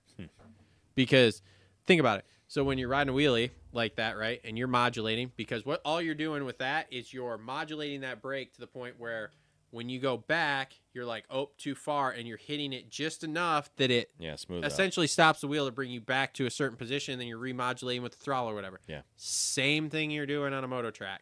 And then, like I said, when you talk about doing jumps and stuff, yes, slightly different. But let me show you a guy who jumps from standing on the seat and then puts his feet through, like jumps from there. Now, mind you, you're still holding the bars. Yeah. And his feet go under him, through the handlebars, and then over the front wheel. You're not letting go the whole time. You're also not setting the wheelie down. And, oh, by the way, as you're doing that, because your weight's going forward, well, now what you have to do is you not only have to let off that brake slightly, you now have to slightly do that clutch while giving it a little more throttle so that as you land there and that whole weight is coming on the front of the bike, because now what's happening, you're riding a wheelie, your whole weight's coming up here, it wants to set you down. Cool. So now you got to clutch out of it, but then when you clutch out, not too fast, and if you do, then you got to grab the brake. Like, it's a thing. It can be done. I'm not saying it's not difficult. That hard once you reprogram your mind of it's going to be up here versus it's going to be down here. Because I'll tell you, when I rode that stuff, I couldn't do the foot brake stuff. For the people at home, he's pointing at a CVR. Those for I have a stunt street riding. bike. I used to do stunt riding Stunt stuff. riding over there. Yeah, so I could. You're going like this, and people are like, I couldn't do the foot brake stuff. Well, any of the stuff that required the foot brake, like I couldn't figure that modulation out fully correctly in my brain to do it that way. But you know what I could ride it with? That handbrake up there worked just fine. A little bit did everything. Dude, I'm good with 2 fingers, man. Yeah. I'm real good with 2 fingers. That's what he told me. Anyway. From my position, I'm not saying that it's not a mindset change. What I am saying is it's hard fucking enough the way it is. Just to try to beat Deegan, it's hard enough. Yeah. It's harder. Yeah. With Volan's situation. Yeah. It's a lot harder. It's different. It's hard enough to beat him. Well, yeah. I mean, I don't see... Look, Volan's good. I don't see him beating Deegan, all right? Do you think that next year he wins a race? We'll see, man. I thought about this for about an hour yesterday. We'll see. I don't know for sure. I really like him. I mean, great kid. I don't have any problems with him. So, all right. Let's wrap this up. That's been your 250 race recap brought to you by Flo Racing. That was it. That was it. That's all I got. I don't have right. anything else. We kind of dragged that one out a little bit. So, all right. So, thanks to our members who are watching. Really appreciate you guys again. If you want to join the members area, there's a link in the description down below, and you can watch us record this absolute shit show of a podcast live and comment on it just like our members are doing.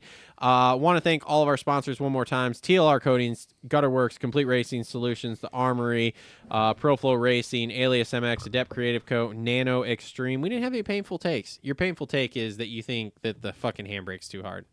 Okay. Probably easier than a foot brake. That's my Nano Extreme painful take of the week. We'll take for that you. painful. Okay. So I've anyway, got something before we sign out today. thank you all for tuning in. What do you want to say? Got a question for you, Travis. Okay. And for Seth. For me. Ooh, Seth. For many people, as you grow, your view changes on the world. And I want to ask you, in your mind, at 37 years old, Yep.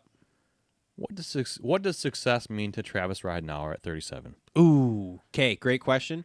So for me right now, Success means many things. success would be A lot of people look at it and they think about a dollar amount. yes. But a lot of other people look at it and they think about health or family or where they live or what they're doing or how happy they are. Yeah, so success for me at this current moment would mean stability in both a financial and I guess I want to say mental sense, but in a sense, home stability in the home and financial sense there. So stability would be my version of success currently, which would be enough money to pay the bills. Not living paycheck. I mean, it's rough out there. We're living paycheck to paycheck right now, and we're making it work. But Like many again, it's Americans. rough. Like yeah, many Americans. Yeah, like many Americans. It's rough. So yeah. So my definition of it would be, like I said, stability of the baseline's covered, and now we can refocus and work on the getting above the baseline. We'll see. Yep. Stabilize the ship. Mm-hmm. Grow from there. Yep. What about you? First, I want to go with Seth. First me. Ooh, Seth Davies. Here we go. Well, I mean, Seth is 20. Seth is a 20-year-old young man. He's I am fresh not out of high 20. school. Seth is 17. 17. I turned 18 in March, so. All right, so Seth's 17. He's wet behind the ears. He's Yep. on his second girlfriend. She's 7 states away. And I he think it was like 4. and he's a real nice young guy, but he's new to a lot of the world. Yeah, well, I got a lot to experience, but success to me looks like not constant stress and being with the person I want to be with. So, Interesting. like, not have, well, because like we were talking about in halftime, you know, I don't want to have to deal with, am I going to be able to pay this next thing? Am I going to have to worry about this constant? So, you, 'cause so financial you're in the stress. same boat as me. You want stability in pretty a sense. much. I Financial want and then go from stability, there. and I Mhm. just simply want to be happy with the person that I'm with. Yep. Yeah. Like, I don't want to be like, this is another stress, because I've seen that stuff happen, you know, with being with the wrong people from an outside Yes. perspective. But I know a lot of people who've had it. It doesn't work. And right now I'm happy in terms of what I am with someone.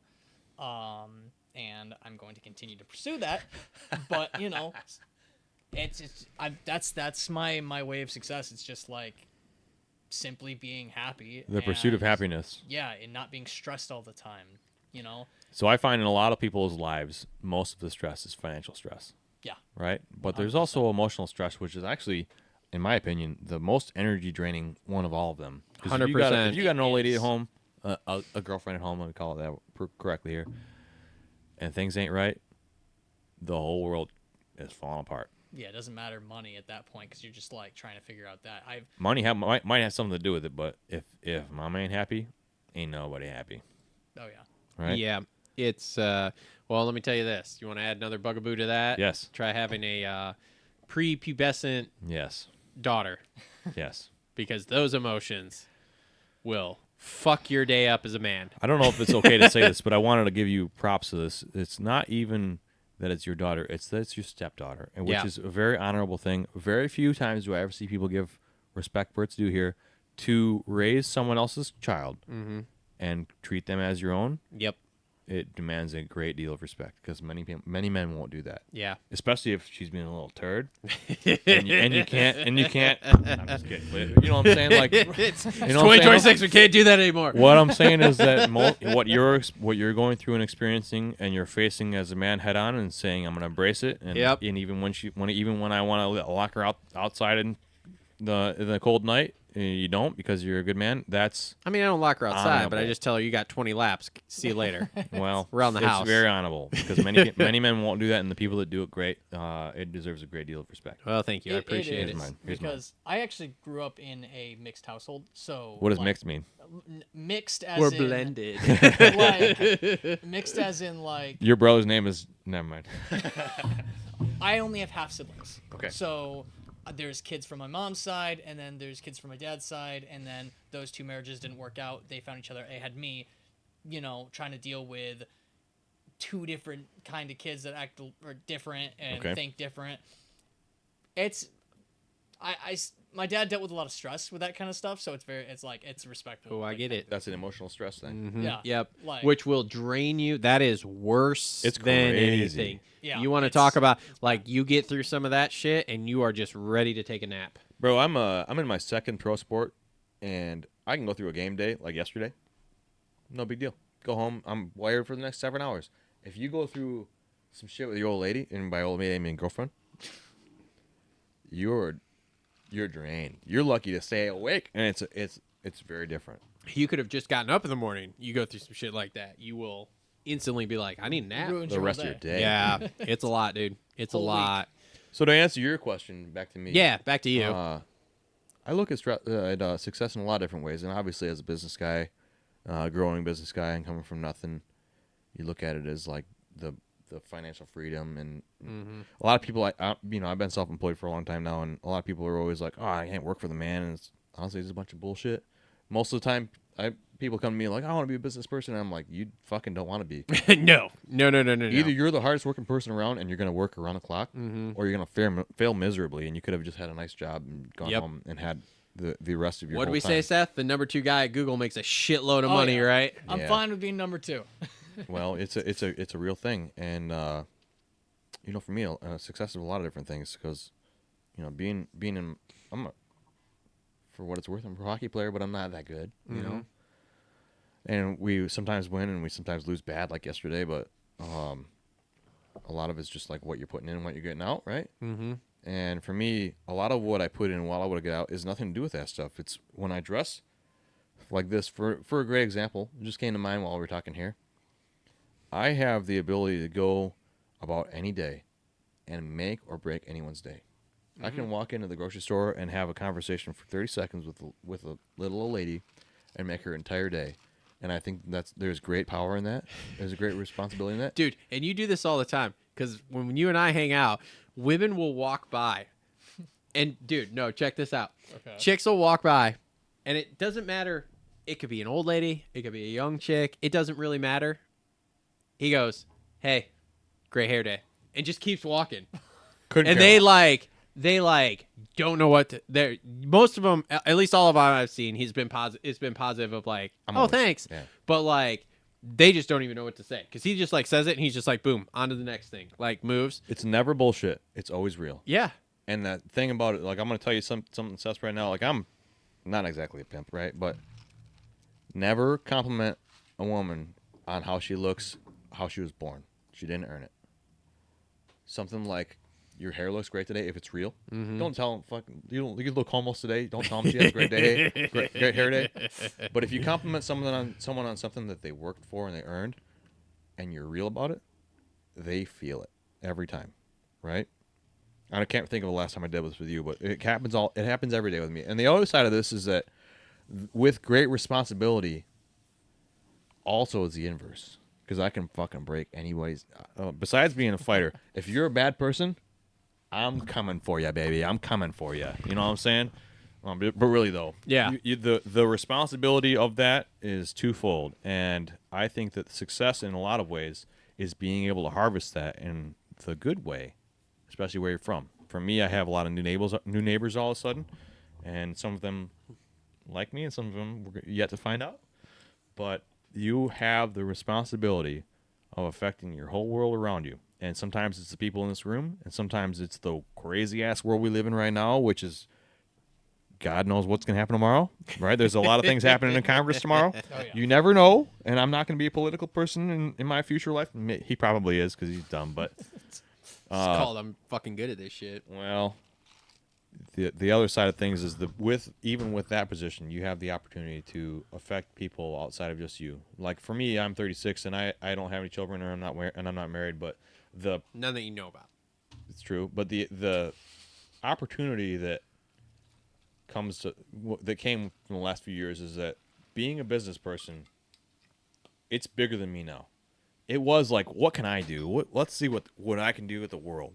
And now I've come to really learn that it's way bigger than me. Let's just say, forget about wife and kids, just the impact on my employees. Mm-hmm. I'm trying to Your support Seth's life over here. Well, that's one thing, but you're talking about paycheck right now. What my employees do is they leave or they don't leave, and they just do it on the side, and they become professionals in other ways, right? So one of my first employees started a cleaning business and things like that. Like, you are leading these people to greatness. Mm-hmm. The pursuit here is not about winning a race. It's not about running a podcast. It's about success, and success breeds clues, right? It's how can I deliver my people here to the promised land? And what you're doing right now with Seth and with this podcast, you're delivering us the promised land. Even though Justin may think that promised land is in the Philippines, in the middle of the jungle. We'll be seeing his ass before long, I'm sure. Yep. All right. Well, with that, I don't have anything else to say. This has been show 327. Thank y'all for joining us. We'll see you next week. Just want to thank you guys for watching this video. If you guys like this kind of content and you want to see the full show, it's linked right here. If you guys want to make sure that you never miss an update, you never miss a show, a live stream, a bike build, or anything that we're doing, make sure to hit that subscribe button there and make sure to turn on notifications with the bell. If you want to join our members area to help support the show, that's greatly appreciated too, and you can check us recording things live that other people in the general public don't get to see. Thank you guys for tuning in. We'll see y'all on the next one.